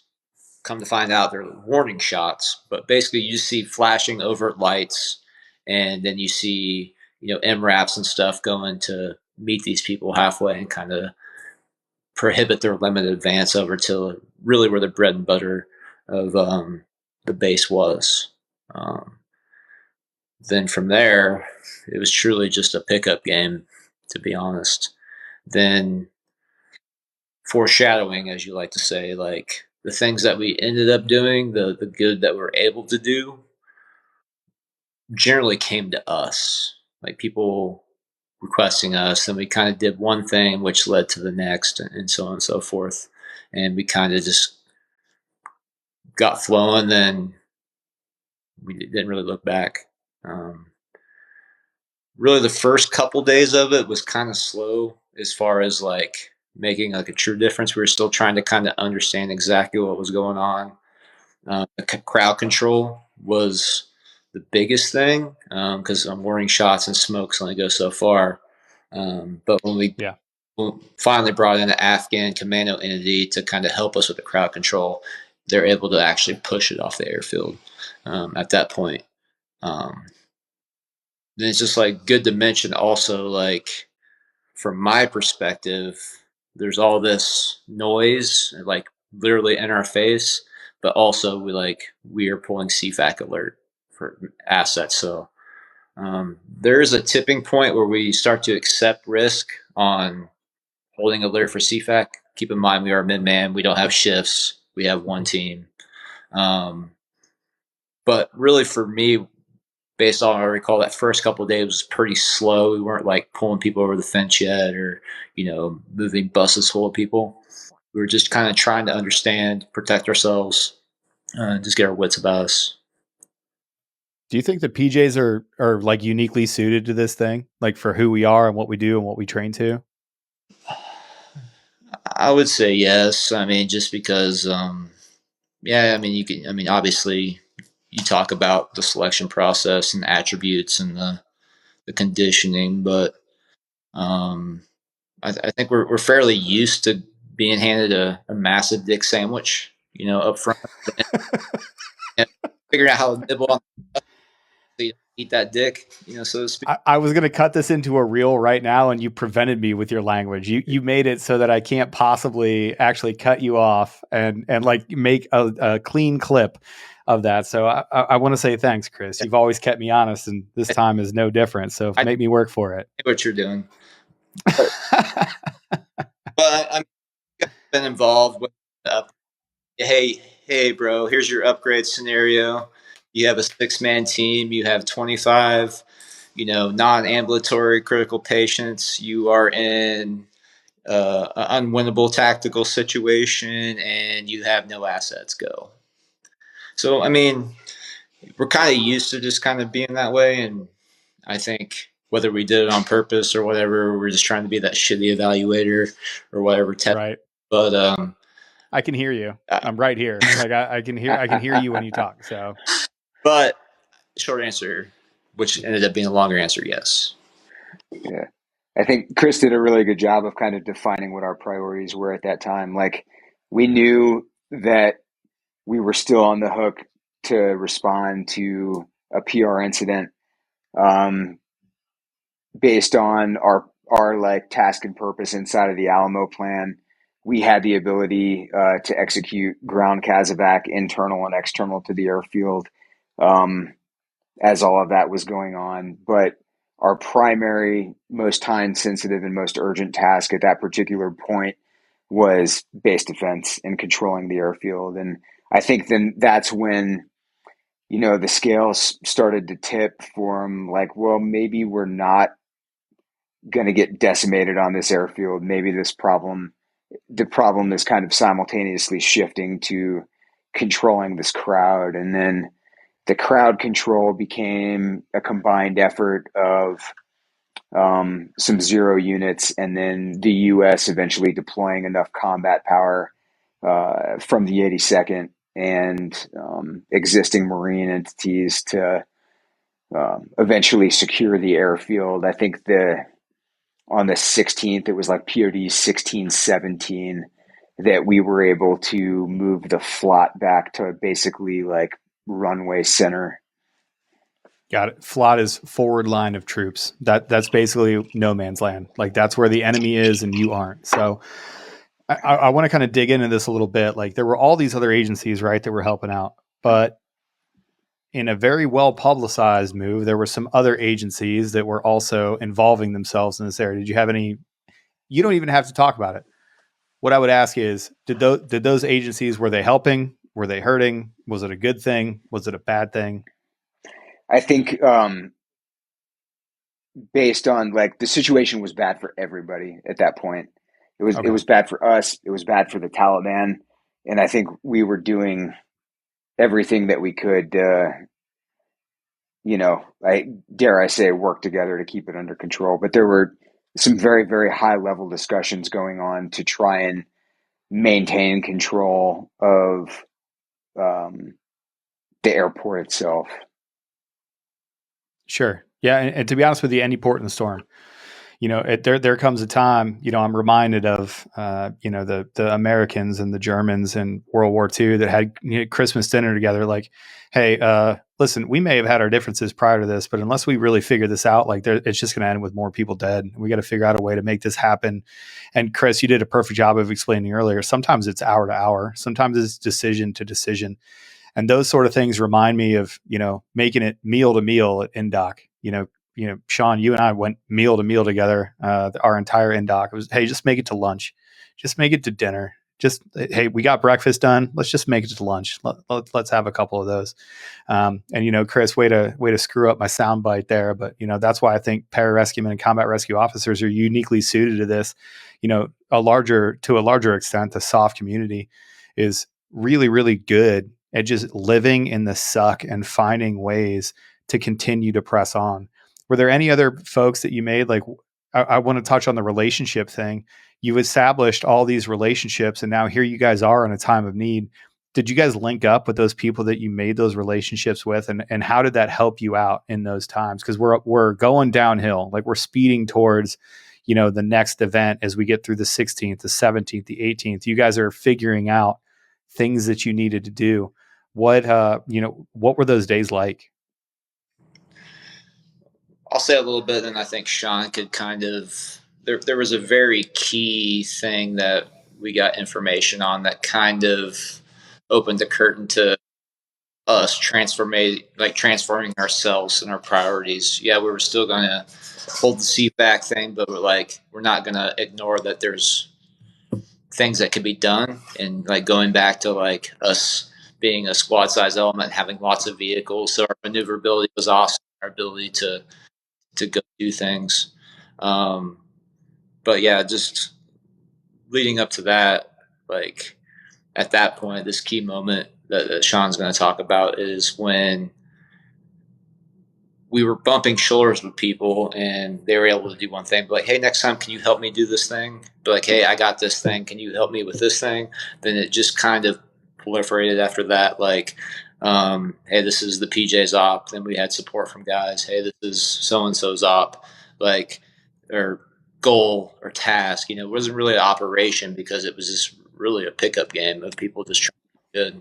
But Sean, I'll hand it over to you. Yeah. I mean, relationships that we built over the course of 15-16 August, like 15-16 August was pretty intense and like very, very focused on base defense. And everybody that we had made relationships with at that point, we were communicating with on a on a regular basis, but primarily just over text.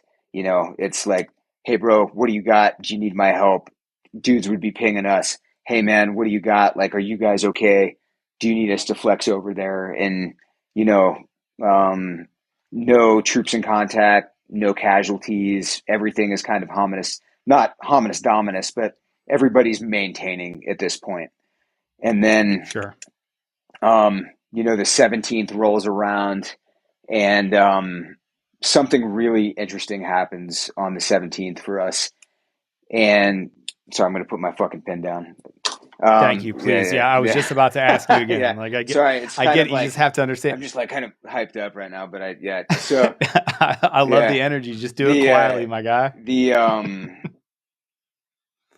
Yeah, I don't know if you can AI that out or whatever, but sorry. No, so anyway, I can't. Now I just get made fun of for it. But don't worry, I do that all the time. So anyway, something really interesting happens on the 17th. So at a previous assignment, I was off status for a while, and while I was off status, one of my previous mentors, Mike McBee, phenomenal PJ, phenomenal human. He was like, you know what, legend Sean? In the career field, by the way. Yeah, legend. So McBee was like, Sean, like while you're sitting around, like,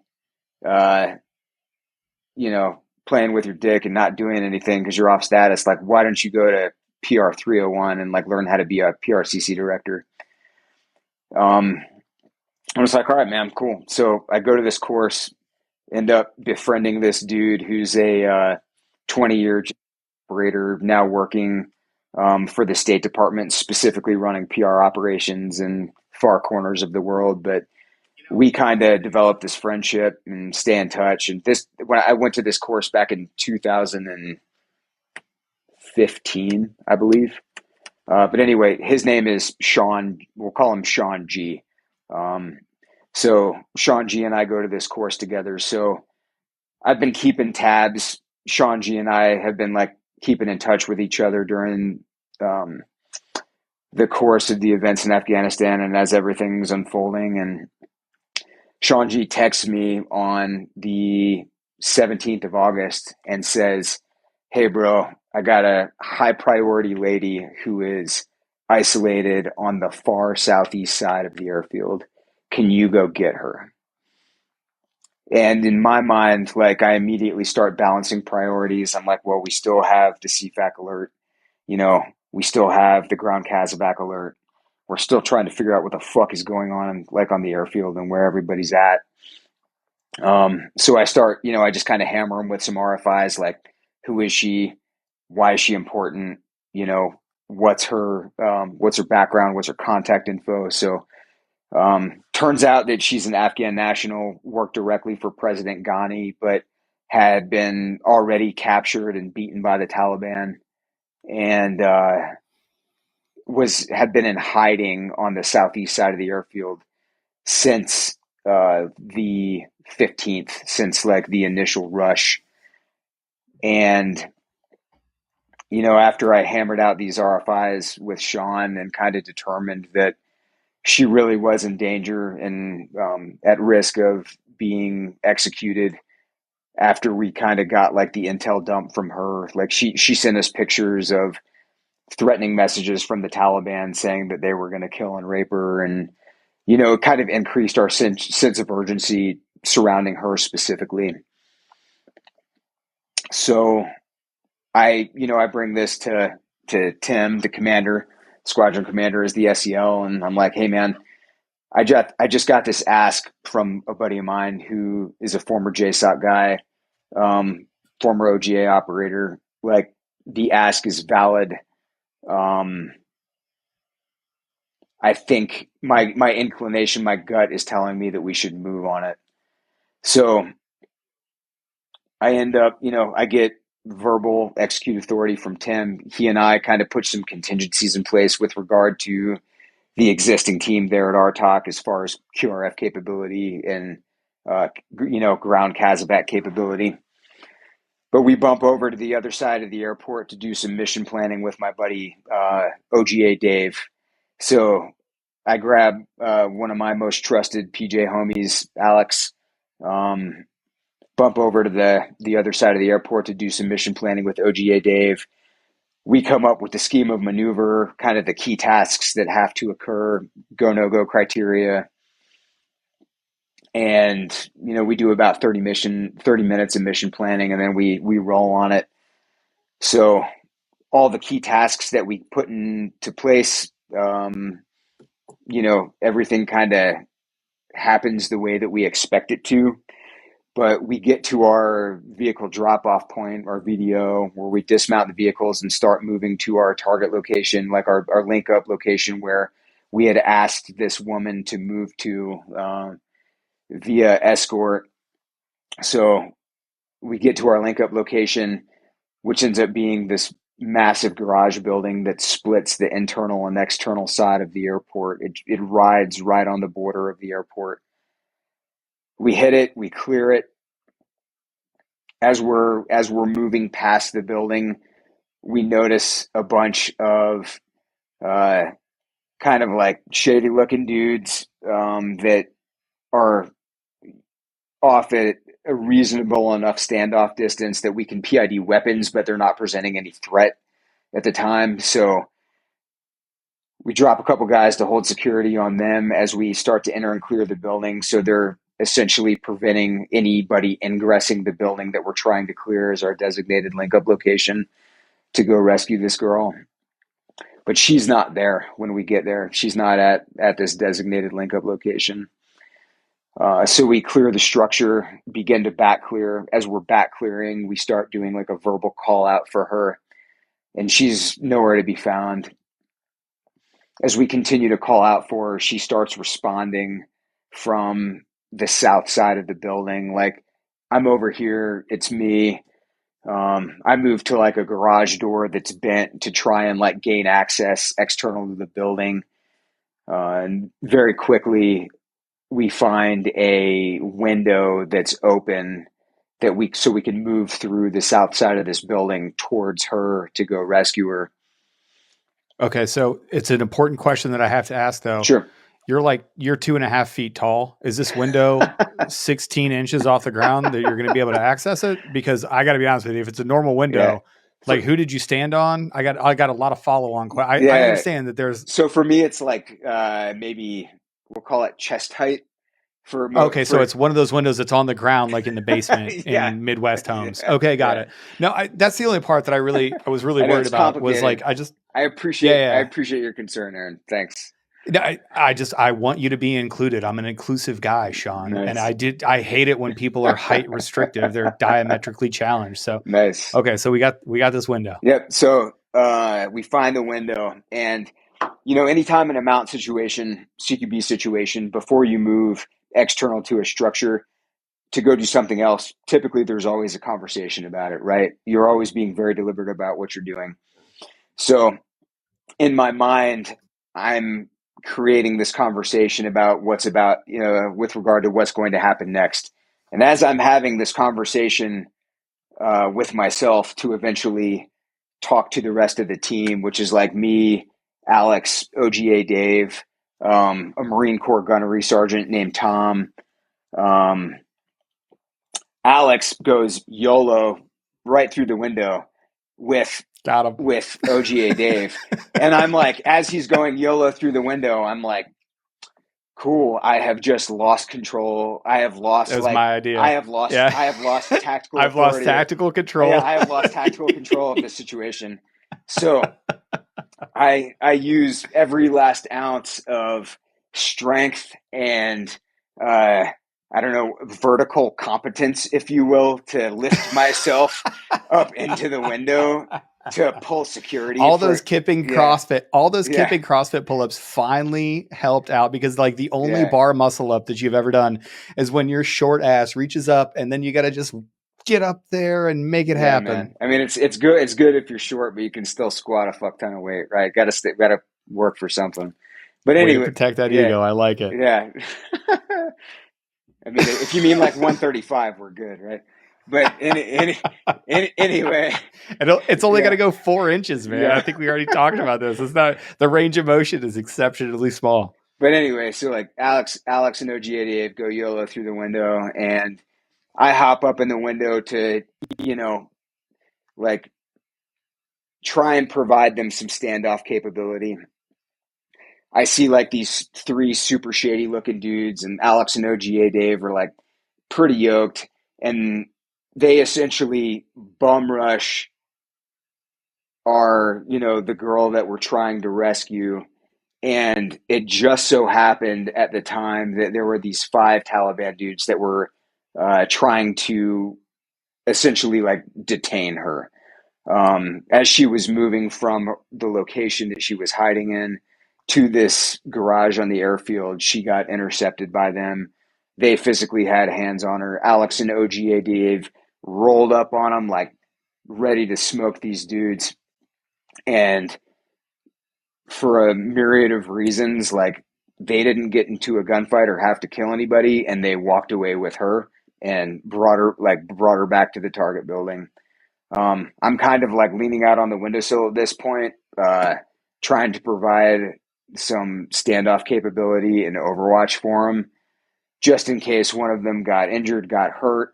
I still wanted to maintain comms between the guys who are providing security on our building, preventing any type of enemy ingress to our target location, and still maintaining an eye on them. Like my tactical brain is like working in overdrive in this point. And I'm generally like, not a great, historically not a great CQB guy, right? But over the years, and enough experience working with Ranger Regiment over the years that I feel like I was able to maintain like a relatively solid wherewithal. But Alex and OGA Dave were on and off the X in a matter of seconds with her. And they got back to the window, lifted her up through the window. We got her, brought her back, debriefed her. The Marine Corps gunnery sergeant, Tom, as a CI guy, he did a really thorough intel debrief with her. And,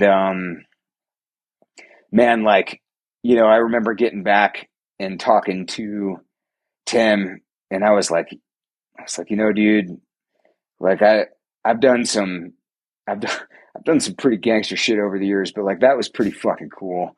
And then for me and Alex at that point, like,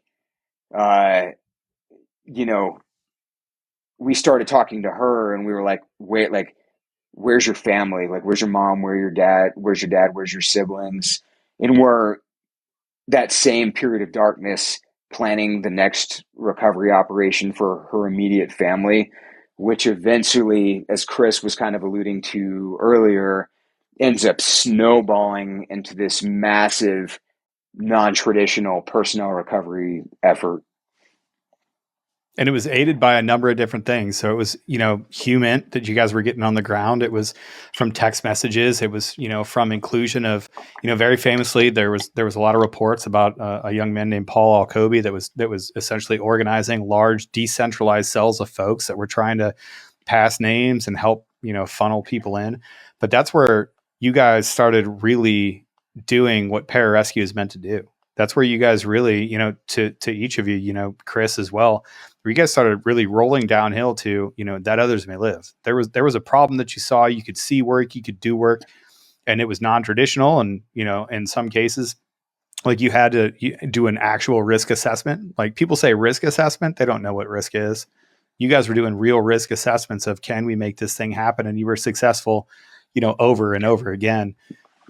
Would you say that this is the time where, and Sean, you've called it emotional investment, right? You've called it, you started to really, you touched this thing, and then you were unable to kind of turn away from it because you realized that there was a righteousness in what you were doing. Did that start to happen here? Yeah, it absolutely did. Like it was interesting. Like, we designed, that girl, her name is Aria. She has since become a close friend of mine, but, we developed that mission as a pretty vanilla IP recovery, and in a matter of seconds, it turned into a full-scale hostage rescue. She, based on what the Taliban said to her specifically in this moment on her account, is that like she thought she was dead in that moment. Mm-hmm. She was certain her life was over, and as we continued to problem solve our way through that scenario and kind of keep the tactical momentum and keep like the aggressive nature of what we were doing, on the higher side of the, like the way that the way that it needed to be for us to be successful. When we were done, we very quickly realized, like, you could see that, like, the fear, like the genuine fear in, like, her voice, and just the complete and utter gratefulness that she had for us being able to be there for her at the right time. And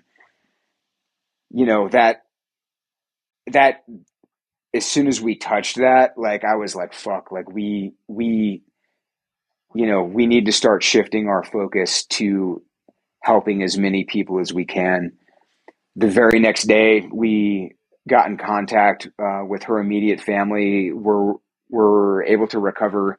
I think she had her mom, her dad, and 4 younger siblings that we were able to recover, as well as some other folks. And that, like, those 2 specific events, I think, generated enough momentum where, like, at least the focus for me really started to shift on, like, our job is now going to become trying to save as many people as we possibly can. And at this point, like, the bro network starts to get lit on fire, right? Like, all these different lines of communication are opening up. The gates start to get, the main gates external to the airport start to get completely overwhelmed. And instantly in my mind, I'm like, I want fucking nothing to do with those main gates. Like, the threat and the chaos is just way too high to take those head on. We need to be smarter and think more creatively about, coming up with courses of action that circumvent the main gates. Yeah.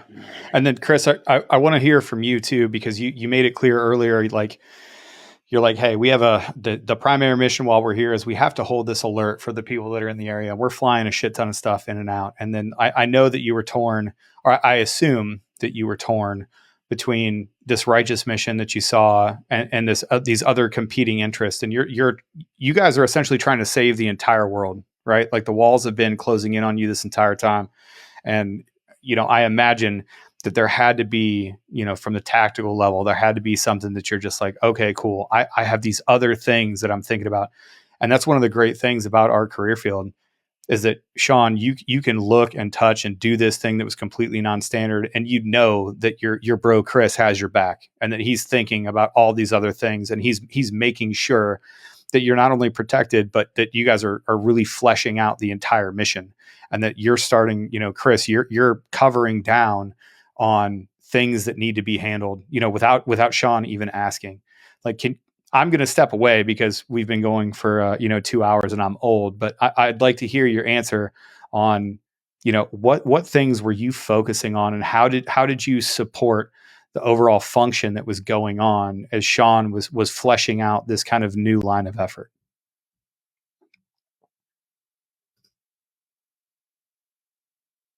Yeah, I mean, by this point, we're about 48 hours post the initial shock.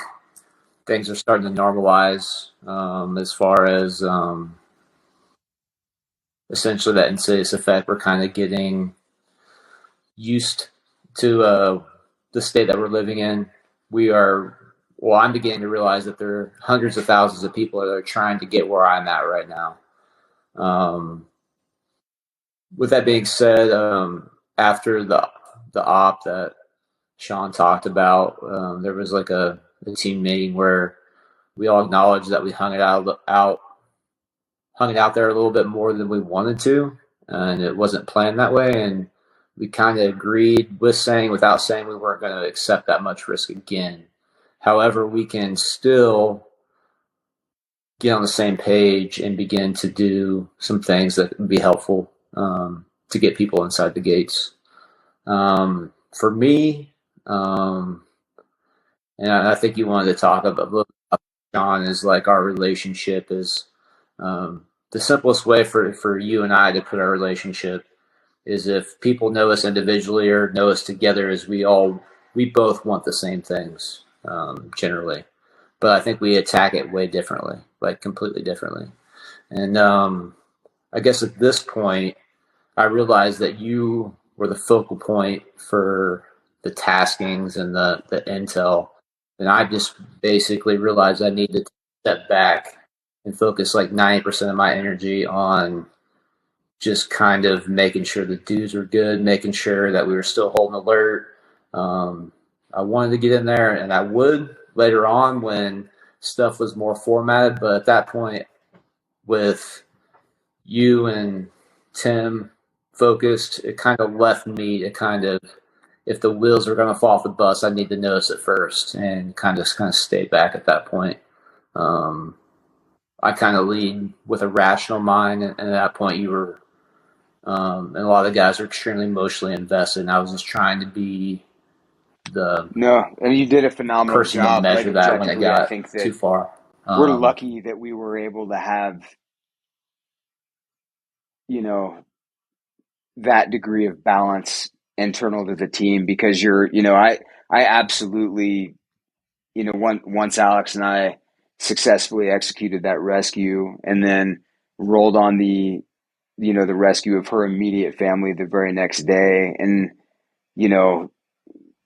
saw the net effect of that, of, bringing a family back together and, saving this girl that was essentially going to be executed by the Taliban, like was on a, like no kidding, like on a Taliban kill list because of the fact that she worked directly for President Ghani. Like, yeah, we got emotionally invested very, very quickly. And as a result of that, I think that, looking back on that specific operation, like I thought about several times how we could have mitigated risk better, how we could have executed a more tactically sound operation. However, in the moment, you start to get really emotionally tied to these things. And I think when it was all said and done, I was really grateful that you were there, inserting yourself into the situation the way that you did, because it gave us, you were the mechanism that kind of gave us those checks and balances. And as we found out later, a few days later, when we had to respond to the Abbey Gate, the SBES blast, we still had to be available to execute our primary mission set. The calculus in my mind was that our primary mission set was one that was extremely low probability. At no point did I think an aircraft was going to fall out of the sky and we were going to have to go execute an IP recovery. In the meantime, we had this glaring problem that was both urgent and very time sensitive. And the consequence of not executing on it was, lives lost. And we were really uniquely postured and had the relationships in place to be extremely effective at acting on that mission set. So that's what we decided to do. I want to talk about trust a little bit, because we say the word and people don't understand what it means, and people don't understand why we as pararescuemen, or we as special operators, we develop that trust, or how we develop that trust. But that's what y'all are talking about. Like, Sean, I'm sure in the moment, there's probably some friction because we're all grown men, right? Like, we have a flat organization. It's okay to tell your brother to fuck off to his face and punch him in the face. And I'm sure there was some of that friction there. But in the end, I can hear in your voice the gratitude that comes from being able to trust Chris on the X. And Chris, like, I could hear that, you understood what he was doing. You may not have agreed with it 100% of the time, but man, you trusted him to do the right thing and to go forward as a grown man, as an operator, as a fellow PJ, and to really get after, something pretty righteous that we agree to. Where do you think that trust comes from? Is it born in the pool next to, the guy that's next to you at Indoc? Like, Sean, I went to Indoc with you, man. Like, I remember the dorm room that I met you in, that we talked as, you were a senior airman with, more experience than I had in spades. I was a dorky Air Force, brand new baby staff sergeant, and you had already had a combat deployment as a Love Bravo. Like, I remember that conversation to this day. And, Chris, I may have been your supervisor in Vegas, but you were light years ahead of me, and you still are.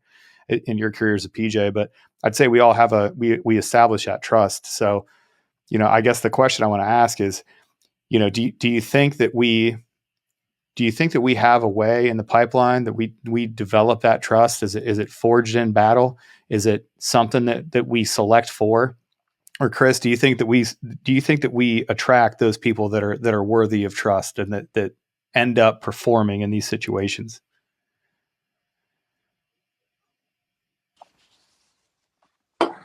I would say nowadays, forged in smarter base. Right? Fair enough. No, good. That's a great question. That gets after exactly what I was asking for. Thanks. I'm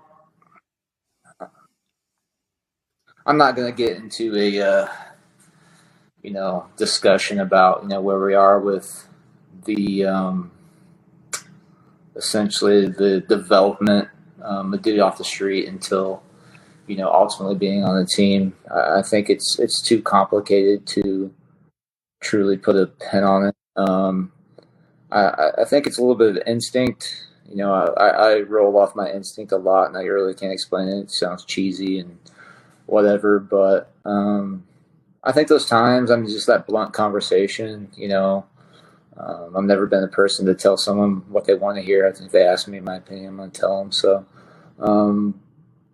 I think there was always a level of trust. There were definitely some times where maybe I wouldn't say trust was degraded, but I guess concern, because guys were getting gas, guys were running on a couple hours of sleep at this point. 24-hour operations, not enough water, not enough support, worst possible scenario. I think truly the only thing that saved me was that I kind of, put a gun where there wasn't a gun and kind of accepted that role. And I was just I would pop in and do a security detail or go help with a big bus movement. But then I would kind of just see where everybody's at, kind of check on it. And I kind of developed this 2 nap a day cycle. So in a 24-hour period, I'd sleep 3 hours in a 4-hour because before all this shit happened, POD was our main time, but we get tasks during the day. So I basically decided that I'd rather be a little sleepy all the time and get used to it than completely fucked one day. So I guess what I'm getting at with all this is there was definitely some friction between Sean. We were, leading with different parts of our mind, one being the rational, one being the not necessarily emotional, but I think we balanced each other all right because, being too conservative, being too risky, I think you got to have those hard talks. And I think we were able, again, with a squad size element to make arguably one of the bigger impacts in that whole sequence of events. And it wasn't always good as we'd like it to. And I think, I won't say it's lucky, but I think we maybe dodged some, figurative and literal bullets at times.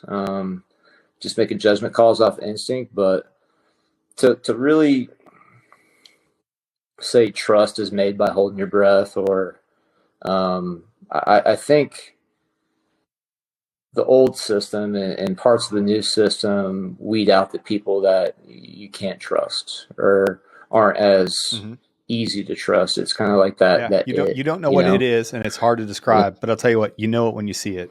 You know it when you see it in another person. You're like, that's a bro right there. I may not like him. We may not agree on everything, but damn it, I know that if it comes down to it, I can trust that guy and he can go execute.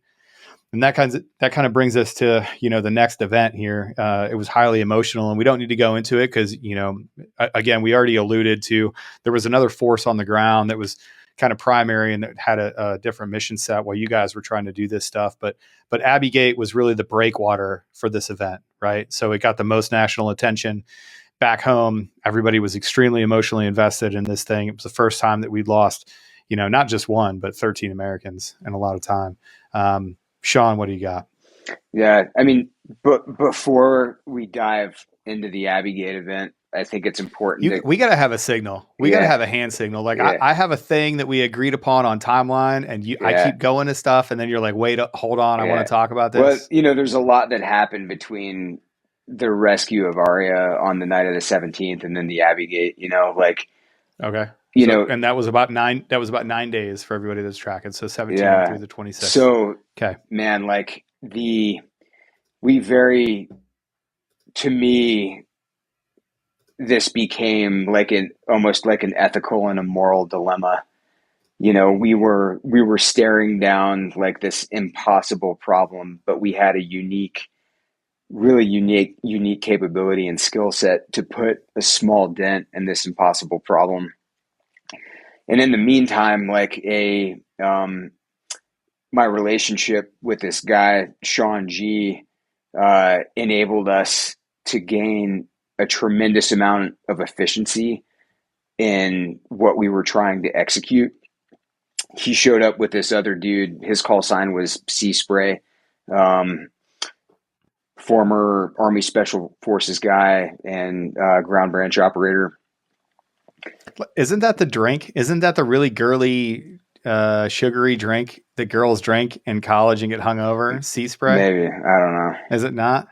No? All right. Well, all right. Oh, Sea Breeze. Okay. That's the drink it's a Sea Breeze. Sorry. Yeah. But so anyway, so these guys show up and they have congressional approval, all these, the required authorities to show up, and with the help and leverage of the Air Force. So they essentially give us the ability to run our own unilateral exfil operations. So we're taking all these different lines of communication, all these different non-traditional PR avenues with all the different relationships that we've built, circumventing the madness at the main gates, and using these C-17s to batch all these people together and then exfil them on our own, with the help of some State Department assets. And it was incredible what we were able to do. I think overall the total numbers from a percentage perspective, I think the total exfil numbers were like 123,000 people were evacuated. And I think we collectively were touched about 20,000 of those people. Like, we had obligated some of our combat mission support folks to running this alternative air terminal on an adjacent apron. And the way that we came together with this commercial entity, a lot of folks know it as like TF 6.8, but really what it came down to was us working together with them to run these multiple different non-traditional recovery operations. And man, like at a point, like once we had shifted from and gotten through the turbulence that, Alex and I and a couple other guys being like really emotionally invested in executing these rescue and recovery operations despite the risk involved, like, there was a couple key points over the course of those 9 days where we had some really tough moments as a team, and we had to iron out these issues and problems and come back together and objectively assess the risk, figure out a right way to roll on it, and incorporate everybody on the team in a way to kind of maximize the efficiency of the recovery operations. And I think that a big part of the narrative is that, these guys that were kind of hesitant, and I'm certain that Chris feels this way too, is that, once you touch it and once you bring a person or a family or the toddler of a wife of like a commando or a Katejas guy in from external to the airfield, once you see that through to the end, to the point where you're watching that family get on a C-17, like it touches you in a way that is really meaningful. And that in that moment and in that situation, you are the best trained, most uniquely suited individual to make that happen from click to bang, from the moment that you get an ask from your bro back in the States that you got to go rescue this person and why, to the point where you're watching him and his family get on a C-17 to fly to the UAE or wherever the fuck they're going. Like, in that moment that, God put you on earth for a reason and injected you into that specific situation for a specific purpose. Like, I know you're not a super religious guy, and honestly, neither am I, but man, like, talk about the right group of dudes, the right relationships, the right everything being in place at the right time to facilitate thousands of lives being saved, and like the sheer valor and degree of aggressiveness and focus, and man, it's truly incredible to think about what we collectively as a team were able to execute over that period of time. But all that to say, yeah. So over the course of that 9 days, like, we got the fuck after it. And as a team, we had some friction that we had to overcome. But I think ultimately we were able to refocus, gain a high degree of efficiency, and ultimately really work together in a way that was pretty fucking successful. Oh, okay. Yeah, great. I guess that's the end of the podcast. Fucking hell of a fucking point there. I mean, I don't have anything to say, man. Like that is absolutely outstanding. And I can't even begin to imagine the things that you guys had to overcome, and that, like, just from everything from an interpersonal standpoint to the tactical aspect to laying the groundwork from days and weeks beforehand of those personalities that you guys really ended up paying dividends from everybody. And, the fact that you guys were able to do the things that you do in this real time environment, I'm reminded of the movie that they made about Sully, right? The guy that landed the plane on the Hudson River. And, a true life thing was, like, they were able to replicate what he did, but it took, experienced pilots 17 runs in the sim to do what he did in real time. And I liken that to what you guys did. Like, yeah, maybe somebody could replicate what you guys did, but you guys did it in real time with no support, with no help. And you guys really lived up to that name and to the motto the entire time that you guys were out there. And you deserve nothing but the adulation that hopefully is coming, down the pike in the form of, some decorations and stuff. We're going to touch on that when we get done. But, I think, and I'm going to put this out there, I think I've learned from previous mistakes. Are we ready to move on? Are we ready to talk about the next big event? We don't need to dive into it again because I mean, like, I understand you guys weren't there, but no, I think that at this point, moving on to the Abbey Gate, like, we had some really close ties to the events that occurred at the Abbey Gate, and the things that happened that day at the Abbey Gate, from a emotional perspective, from a stress perspective, like, we started to see cracks in the foundation with the team, so, but yeah, like, definitely, like, I think the Abbey Gate is the next hurdle to talk about. Yeah. And again, I think I said it before when I was summarily told to STFU and be quiet for a second, but that was the next big event. It was terribly emotional, and it really, you sort of forget that not everybody cares about you and what your friend group cares about. Like, back here in America, I can tell you, we were eagle-eyeing this exfil and whatever, because we had people that were personally invested in it. But the American public largely was just like, oh, okay, yeah, I guess stuff is still happening in Afghanistan. They had 20 years of fatigue of caring about it. This really was a huge deal. It was a mass casualty event. We lost 13 American service members. It was a really big deal, and I know you guys have some stuff to say about that. So we don't need to hit into the nitnoid stuff that's going on, but just for the aftermath and how this changed the whole scenario is what I want to focus on, right? Like, the event happened. It happened. We took losses. That's never good. And we always respect the 13 that we lost, but really I want to focus on, how did that change operations? Because, this is, August 26th. This is a long time into this thing for you guys of no food, no sleep, no support.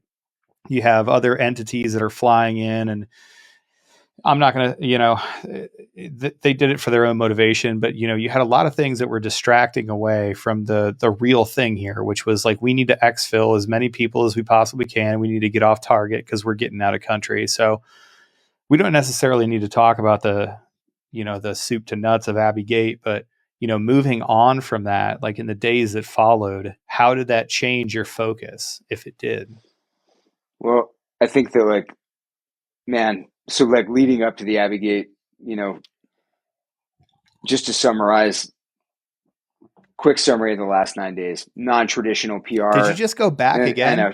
I even asked beforehand. Give me I even 1 asked second. beforehand if you're ready to go, and you said we were good. Okay, good. It's the Yippee-ki-yay, bro. Shout out to Yippee-ki-yay. But 10-second summary of the last 9 days. High threat, non-traditional PR, oftentimes under, hails of gunfire, like going out on objectives where 0 unit partner force guys have been killed to go execute these rescue and recoveries, right? Just to provide a little bit of context of the environment. So as the days are going on leading up to the Abbey Gate, threat reporting is skyrocketing. So like the peripheral chatter around what's going on or what's soon to come is going through the roof. And we know that, something's bad is going to happen. We just don't know what. And at this point, like we're the conversation about re-engaging in the Alamo plan is happening again, because of the degree of chatter and threat reporting and, all the guys that are still in the airfield are like, fuck man, like we might have to Alamo again. And the conversation is even shifting to, if we get overrun, what are we going to do? So the PRTF collectively has like a get out of town plan. Guys that we're working with are like, we got a bunch of gas stowed and we're going to drive to Iran, or we're going to drive to Pakistan. That's where our mind is at this particular juncture. The morning of the 26th, we're executing recovery operations and the conversation is still trending towards, we really have to throttle things back because of the degree of like the threat reporting. And it's just kind of getting to a point where we know we're hanging it out there more than we should. And, sure. Guys are out there on the 26th. Tim and I go out there on that morning to go check on the dudes and happen to roll up on this Navy corpsman named Max Soviak. And while we roll up there to go check on the dudes, like, Alex, Greg, a couple other guys are just managing chaos, trying to kind of recover their prioritized list of people. But this one Navy corpsman is sitting on the ground with these 10 recently orphaned Afghan kids. And the environment outside of the walls at this point is like, the Taliban is stealing babies, particularly young females. And a lot of these Afghan parents often believe that the best case for their survival, for their family, for their children, is to like crowd surf these kids, up and over the gates or through the chain link fence, up and over the T-walls. And the kids that successfully made it over the T-walls and past the concertina wire, ended up with guys like this Navy corpsman, Max Soviak. So Tim and I roll up, immediately recognize that on the morning of the 26th that, Max Soviak is sitting there with all these kids, and we roll up and we're like, hey dude, like what are you doing with all these fucking kids? And he's essentially like, hey, I have no idea. Like, I'm just trying to take care of them right here, right now, because that's essentially all I can do. So I'm like, Matt, I'm like, hey man, like, I'll stay with the kids for a second. Go find your squad leader. Let me talk to your squad leader. So I get with Max's squad leader, and I essentially negotiate with the squad leader to let me take Max to up to the role 2 with all these orphans, because at this point we have a physical location for like basically like a collection point for unaccompanied minors. Sure. So was that run by the Norwegians? Is that where the Norwegians come into it? Yeah, the Norwegians were kind of running this facility because it was directly adjacent to the hospital. Got it. So Max, me, Tim, and Max, and these 10 fucking kids get in a up armored Land Cruiser, drive up to the hospital, and drop all these kids off who were fucking terrified. And at that point, like, you know, as a father of 3, like, I'm starting to get some cracks in the foundation, because I'm like, you know,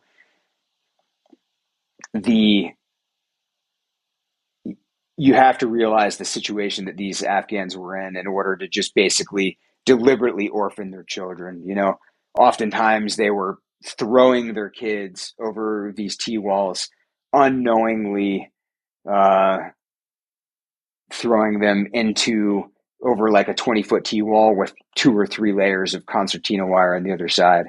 So a lot of these times, these babies that were getting crowd surfed and thrown over the T-walls, like, they just weren't fucking making it, you know? And that was a really, really hard thing to navigate and a hard thing to see. But in this moment, Tim and I had the ability to positively affect that situation and remove these kids from, you know, a not only high threat environment, but an environment with no food, no water.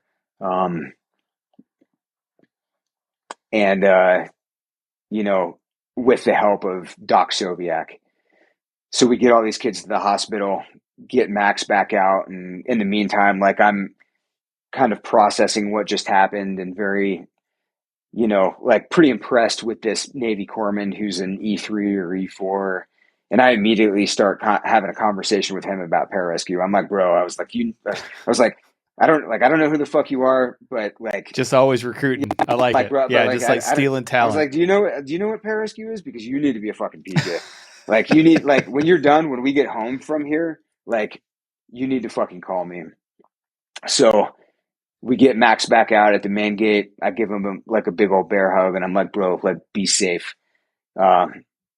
Sure enough, Max gets killed when the S-vest goes off. So from like our teams, the way that we touched, one of the ways that we touched the situation at the Abbey Gate was with Doc Soviak, and his like ability to be cool, calm, and collected amidst all that chaos, caring for these small kiddos who did not have the ability to care for themselves. Yep. Yeah. And, you know, Max was from Ohio. I remember this distinctly, you know, as these events unfolded and as they got put out there, because, you know, obviously, man, I'm an Ohio guy. I'm a Big Ten guy. And it was one of those things where he was killed a couple hours from where I grew up. That was a terrible thing that you guys had to endure. How did that affect the team, man? Because until this time, like, go ahead, Chris.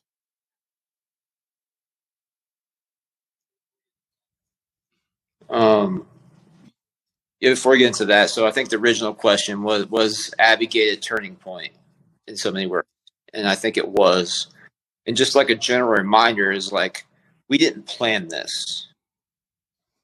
We didn't plan to have every C-17 in the fleet flood in over this 12 to 14-day period and stack as many posts, people climbing on planes, getting caught in landing gears, all these things. So there was no playbook. There was no processes to vet whether this person was an AMSIT, like which part of identification, like talk about HKIA being a tactical nightmare. The gates were broad Could just swinging rush in. gates where if you opened it, about 150 people would push through before you close it back.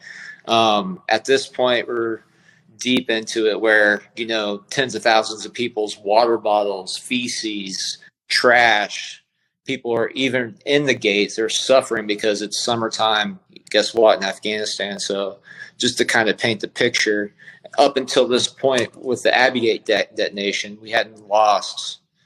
Obviously, we're talking about a lot of people suffering and dying, but the turning point was when this implied threat. I mean, we've been buzzing from APUs burning nonstop. There's gunshots all day long. You don't know if they're warning shots. You don't know what they are. So my point is, at this point, deviance is normalized. Like, people are just like, you're in it.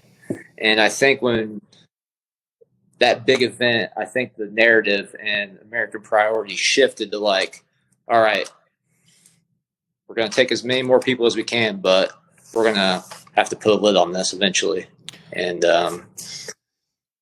move on, so to speak. And I think the reality sets in, that moral ethical dilemma is like, we could still be there fucking flying people out, literally, that actually legitimately needed it. Then there was also like, and it was remarkable with the crews. I mean, C-17 crews that weren't used to, you know, hundreds of people running on their plane and they're just flying people out seamlessly. But there was the other problem being created. Sure. Is like, yes, we're getting these people out, but where are we taking them? What's the next? So like I said, none of this was actually truly planned. It was just, like I said before, it was a pickup game. So like new problems were, or new considerations were coming up, you know, as you went, and people were just trying to do good everywhere. And it was so asymmetric because, I mean, on one side you have Afghan commandos holding the on the line. You have all these coalition partners. You got Brits, you know, you got Army, Navy, Marines that had flooded in before this. And it's just, there's no true way to like, for a human brain to like actually. Yeah, I passed that picture black every single and white, day. what's what. So the 62nd Airlift Wing was one of the, you know, the primary tails in Operation Allies Refuge, the follow-on Operation Allies Welcome, and seeing the historic picture of, you know, I think it was 800 people that they put into a single C-17. They weren't even supposed to be able to take off. Like, it actually exceeded the capability of the aircraft they were supposed to take off. So, it was insane. And you're dead right, Chris. Like, none of that was planned. Like, this was not a deliberate thing. This is something that people figured out on the fly in response to these things. So as we get this done, and as we start deciding that, like, hey, there has to be a light to the end of the tunnel. Sean, you were emotionally invested in it. How did you start moving that way? Like, what came in between, you know, the aftermath of Abbey Gate, the aftermath of this terrible, tragic thing, and balancing, you know, the mission that you felt still needed to be done? When did you start moving towards, okay, it's time to leave because now the risk is getting too high? Yeah. I mean, man, it was extremely chaotic. Like, you know, after the response, the threat reporting and everything happening, like the emotions running high, like the overwhelming degree of stress. Like, man, like we were working so hard, we were literally forgetting to eat. And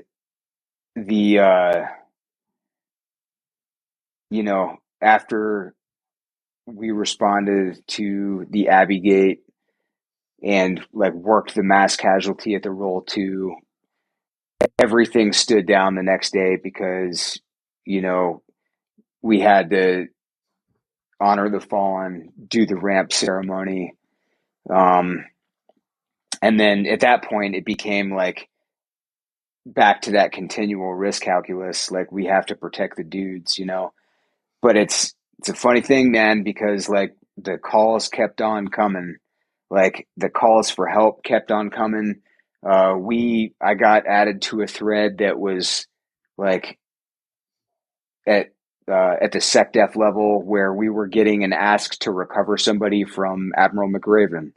And, this individual, No pressure. no pressure. Right. So, we turned operations off on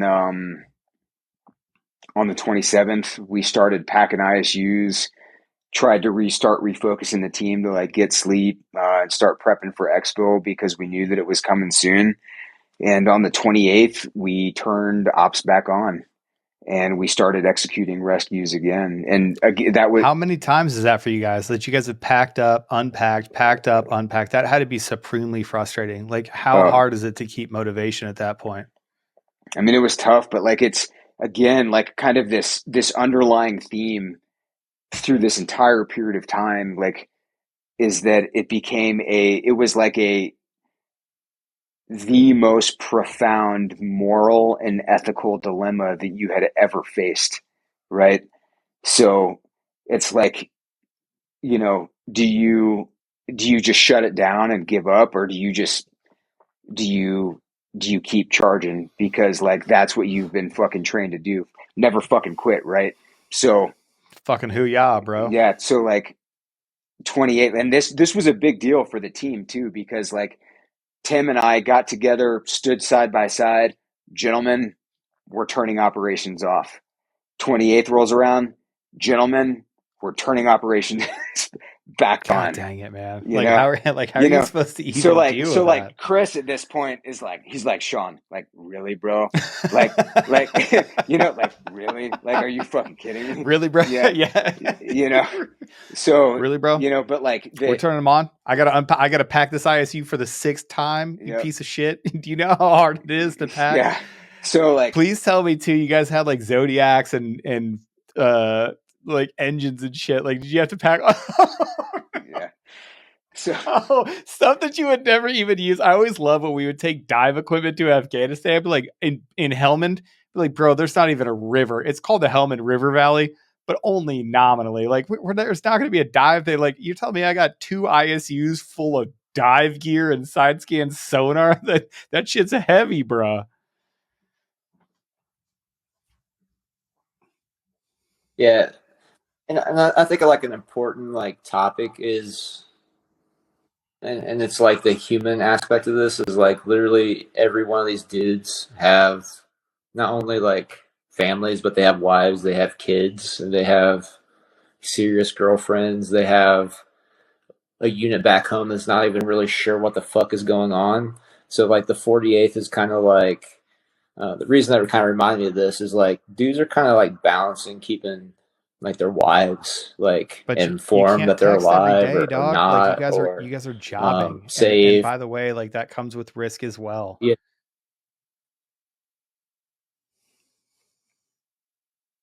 Yeah, and there's risk, and but it's another stressor, right? Then the reason I bring this up is I remember our DO's like, hey, like I think we're like deep into this thing. He's like, I understand your guys' situation. He's a very articulate, very pointed person. He's like, just let me know what I have to leave behind. I need a list. All right. Yeah, I'm not gonna say names, but like it got to the point where like people weren't messing with us because they knew we were like into some things that are like not normal. But like it got to the point where like we might just have to leave the place on what you're wearing. But like I said, so 28th like, came around, and that was like the last of the last rescue operations we executed. We had a list of 48 names, and we recovered 12. And I walked away from kind of like not one of the main gates, kind of like one of our avenues that we had to circumvent the main gates. And at that particular juncture, like the gates became like everybody kind of knew that the Americans were leaving. There was a very high sense of urgency. The gates began to get overrun. Like the 0 units, like came back with like a hail of heavy machine gun fire while we were external to the main gates, and we got as many people as we could. And I rolled back in, and I remember looking at Tim and being like, yo, bro, like we're done. Like unless we're done and there's nothing more that we can do at this point. And how did that feel, man? Like it felt fucking awful. I had to imagine. Yeah. Like I hate to tee you up to talk about the worst moment of your life, but Yeah. God dang, man, I can hear the pain in your voice, and man, that's not what we do. But you had to make that call. You're the SEL. Like Yeah. you had to make the call for those other people that are under your charge. Well, I mean, like at a certain point, like all the gates were closed, buttoned up, and there were no more. Like then, like just like the Bagram JTE, like the HKIA JTE had to be kicked into motion. And at that particular juncture, like we didn't have a choice. Yeah, man. So you guys pack up for the final time, and this time it's the actual real time. Man, Chris, what did it feel like when you stepped on that plane and you were leaving? Like it wasn't bullshit this time. You actually had to pack up. You actually met your timeline. You got on board, and you guys were leaving. How'd you guys feel? What was the general feeling on the team? Yeah, fool me once, shame. Listen, I was like, yeah, I've stepped on these wires about- at 3:45 in the morning for a 6:30 show time before, dude. You're not fooling me. Yeah, I think it took like a good 4 days being out of Afghanistan before like I'm never packing an ICU ever again for a while. Yeah, but I mean, ultimately, I think that's we not did a a pretty question. good job. The I mean, good job is not brought in everything question at all, out, man. Like you guys, I don't even have the words to describe how proud of you this career field is and how proud of you America is. Like I can't speak for America all in all, but man, like it's a pass fail event. The fact that you guys are awake and that you brought every single one of your people home and the fact that you saved as many people as you did, that's not in question. You know what I mean? Like, and I hope you hear that from me. Like that was a real moment between you and me that I probably shouldn't have recorded, but man, you didn't just do good. You did well because that's how you do. And you did good like Superman does good. But man, your impact is unquestionable. Mm-hmm. That's exactly it. Thanks That's for that. You know how affirmations. You got at me before with a couple of jokes. Yeah, but now take Thanks. that because I know how you hate being recognized in public. So take that, motherfucker. Hey, it's just first of all, it's just on my ankle and up near my knee where you duct tape me, you son of a bitch. And it's funny how you're making fun of me for something that you have affected me my entire life about when you duct taped me and threw me into a pool and made me drown proof from my own handcuff key. That's a story for later, my guy. It was good times. Sean, how did you feel leaving, man? Like there was a lot more fucking work to do, and like we were, you know, like it was an impossible situation. We didn't have a say in the matter, and you know, at that point, like the gates got buttoned up, there was nobody else coming in, and like I said before, you know, at that point the HKIA JTE, like you know, phase 0 or 1 of that JTE had kind of kicked into effect, and we were just hydrating and surviving and trying to, you know, living meal to meal, baby. Yeah, we know that. Demilling, we had to demill a lot of shit, and then, you know, we were lucky enough to get on the plane together, bringing everybody home with full accountability of all our people, which for me was fucking paramount, and you know, eventually make our way like back home. But interestingly enough, like when we got back home, like the calls for help didn't stop, you know, and like the amount of effort that Alex and Greg specifically, I think, put into helping Afghans get out of country months after the fact because of how so closely tied in we were to it, you know, like like their efforts were truly incredible.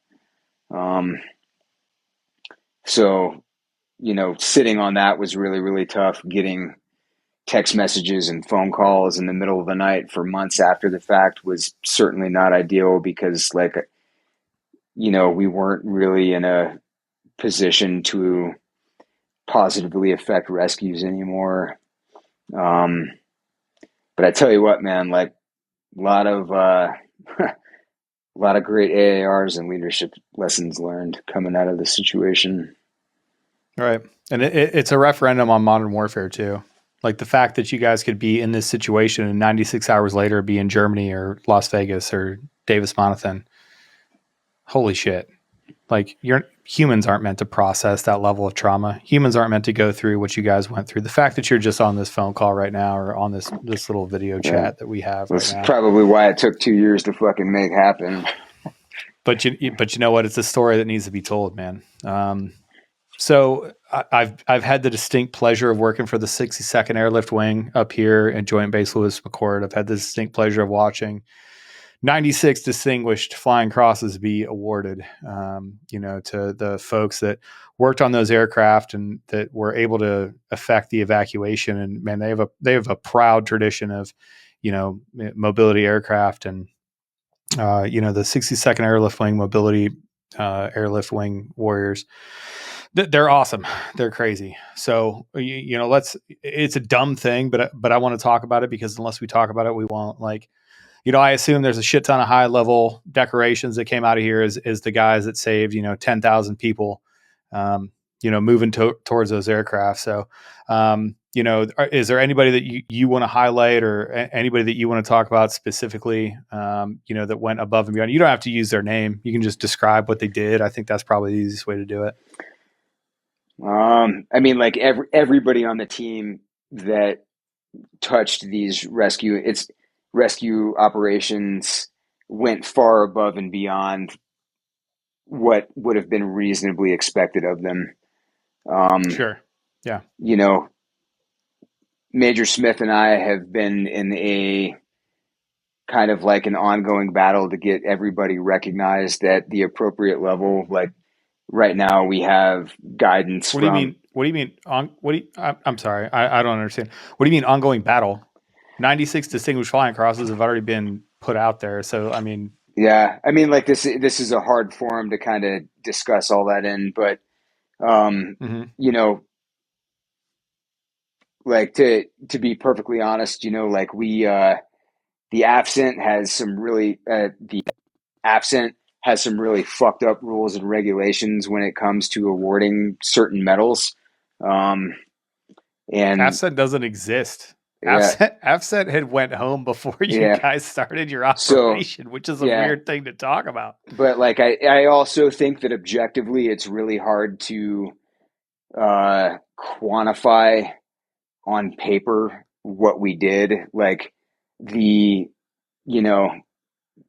amount of the number of days in direct combat or navigating heavy machine gun fire or sniper fire or indirect fire to affect these rescue and recovery operations, but or the number of American lives saved, I think gets lost on a lot of people. Like AMSITs, a lot of people don't realize, but our team collectively, the 12 of us were directly responsible for rescuing about 1,700 people, but directly facilitated the exfil of about 20,000 with this commercial mechanism that we work directly with. And we saved 3,900 people in Vietnam. So we're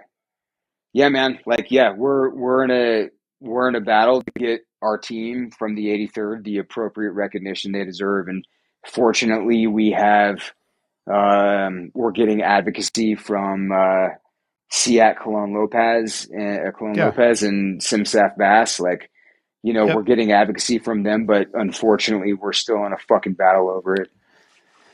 these things take time. Administrivia is frustrating. Like I'm sure that this process is going to work itself out. I'm sure cooler heads are going to prevail here, especially with a little bit of time, post the event. And it's awesome that we have such friends like, Chief Bass. She's come on the podcast twice. We're hoping to get her on again, before she comes up. CZ, we're in talks to get him on. He's just a busy cat, but now that he's injured and he kind of hurt himself, I think it's going to be good. But man, everybody realizes all the way up to everybody at SOCOM and JSOC realize the benefit of what you guys did on the ground. And that cannot be denied. You know what I mean? Like, to see 96 distinguished flying crosses with me as a ground guy in the Air Force, the first thing I default to is like, oh, okay, cool. Well, how'd they get to the aircraft? And there's only one answer for that, and I think it, like, again, the administrivia, it'll clear itself. The gates, it'll clear itself. And I think this is important to highlight for the career field and for those folks that are out there still listening, almost 2 hours and 45 minutes later. Like, I think this is a thing that we're going to be able to figure out. And I know you're not going to stop fighting for the dudes. And Chris, I know you're not going to stop fighting for the dudes and for everybody that supported. It's important for the career field. It's important for the guys that hung it all out there in a way that really nobody else did. It's important for their families to see them get that type of recognition. But yeah, man, like, we're definitely, we're beating that drum pretty hard. So we'll see how it shakes out. But, the effort will not stop until, we've met that objective for sure. I don't know, but I work better with a chip on my shoulder. So,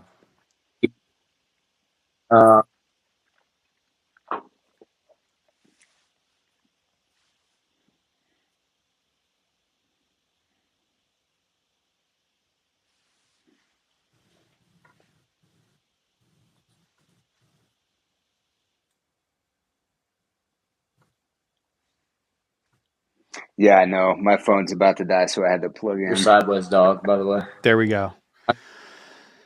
So, man, we covered a lot of ground. And bros, I really appreciate you guys coming on and telling the story. And I know it's been long in talks, and I get it. I'm going to open the floor to you, Chris. I'm going to open it up to you first. You can put whatever you want out there. Usually we end with, hey, to the people in the audience, what's your advice? What would you do to be a PJ? But for you, my man, the Birdman that flies in any weather, AKA the long-haired, mustachioed, tattooed man that I've come to love, part American Indian, Native American, Indigenous American, Christopher Wilson.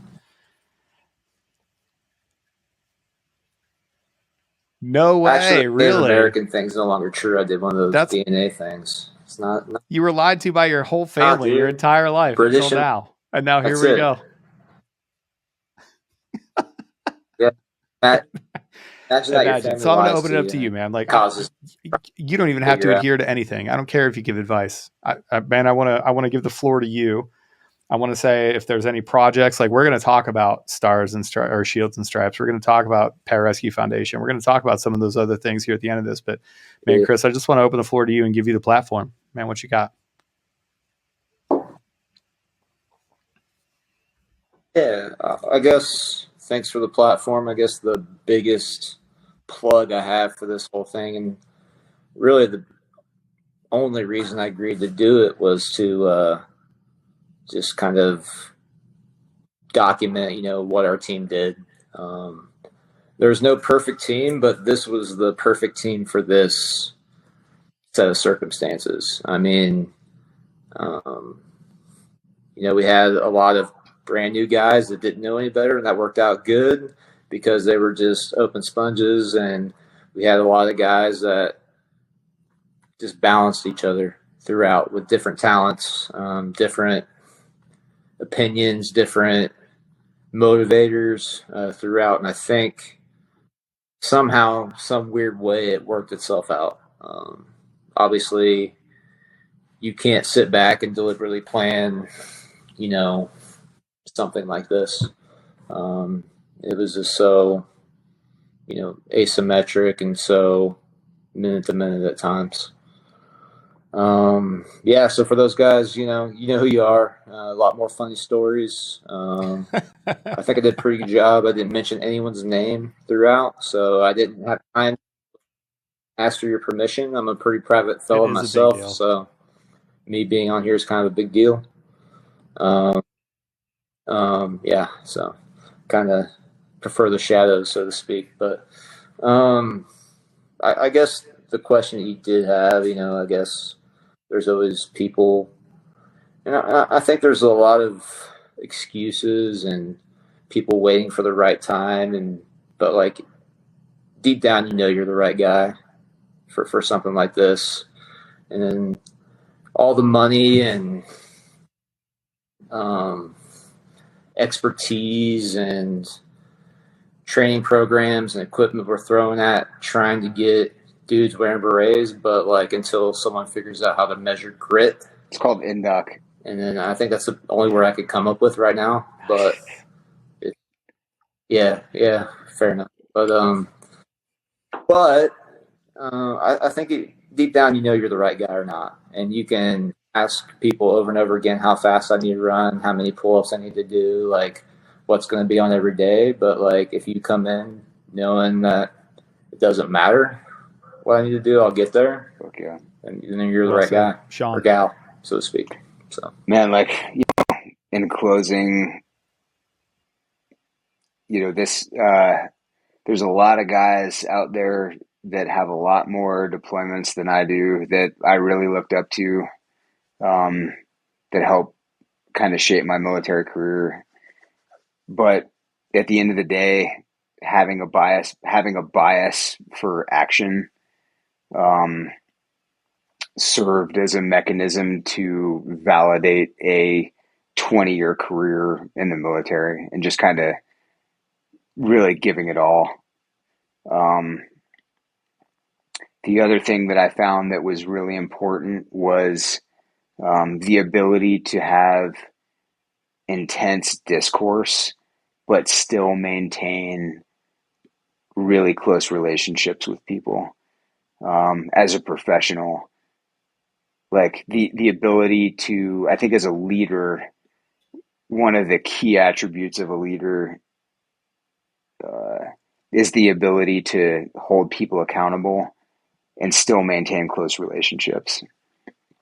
And that situation, amidst all this chaos, seemed to present itself like over and over and over again, especially with me and my squadron commander, because I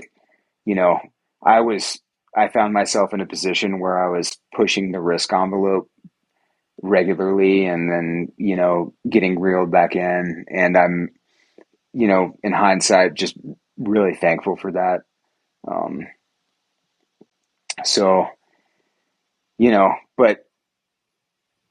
There's, I think when it's all said and done, again, like relationships at the end of the day are everything. Like rule number 1, always fucking look cool. Rule number 2, like don't be a dick. Like like relationships are everything, man. And like the unique nature of the relationships that I had from back in 2015 and beyond my deployments back to 2012, really enabled and facilitated like such a high degree of success for us. Feels like a good place then, boys. Sean, Chris, I really appreciate you guys coming on. Open invite. Anytime you want to come on, talk about anything. You want to talk Megan, Dr. again? Guess what? I got a platform for it. We can talk about it. I want to say thanks to everybody for sticking with us through this one. I know it's longer than what we normally do, but I appreciate y'all. Keep following us on everything we do. Check out onceready.com. Follow us. That's where we do everything on every single podcast player that's out there. Check out the YouTube. It's all good. I want to say thanks, boys. I can't communicate enough how much you've done for this career field by just sitting down and telling this story. I appreciate you. I'm in awe of you. You gentlemen are something to live up to.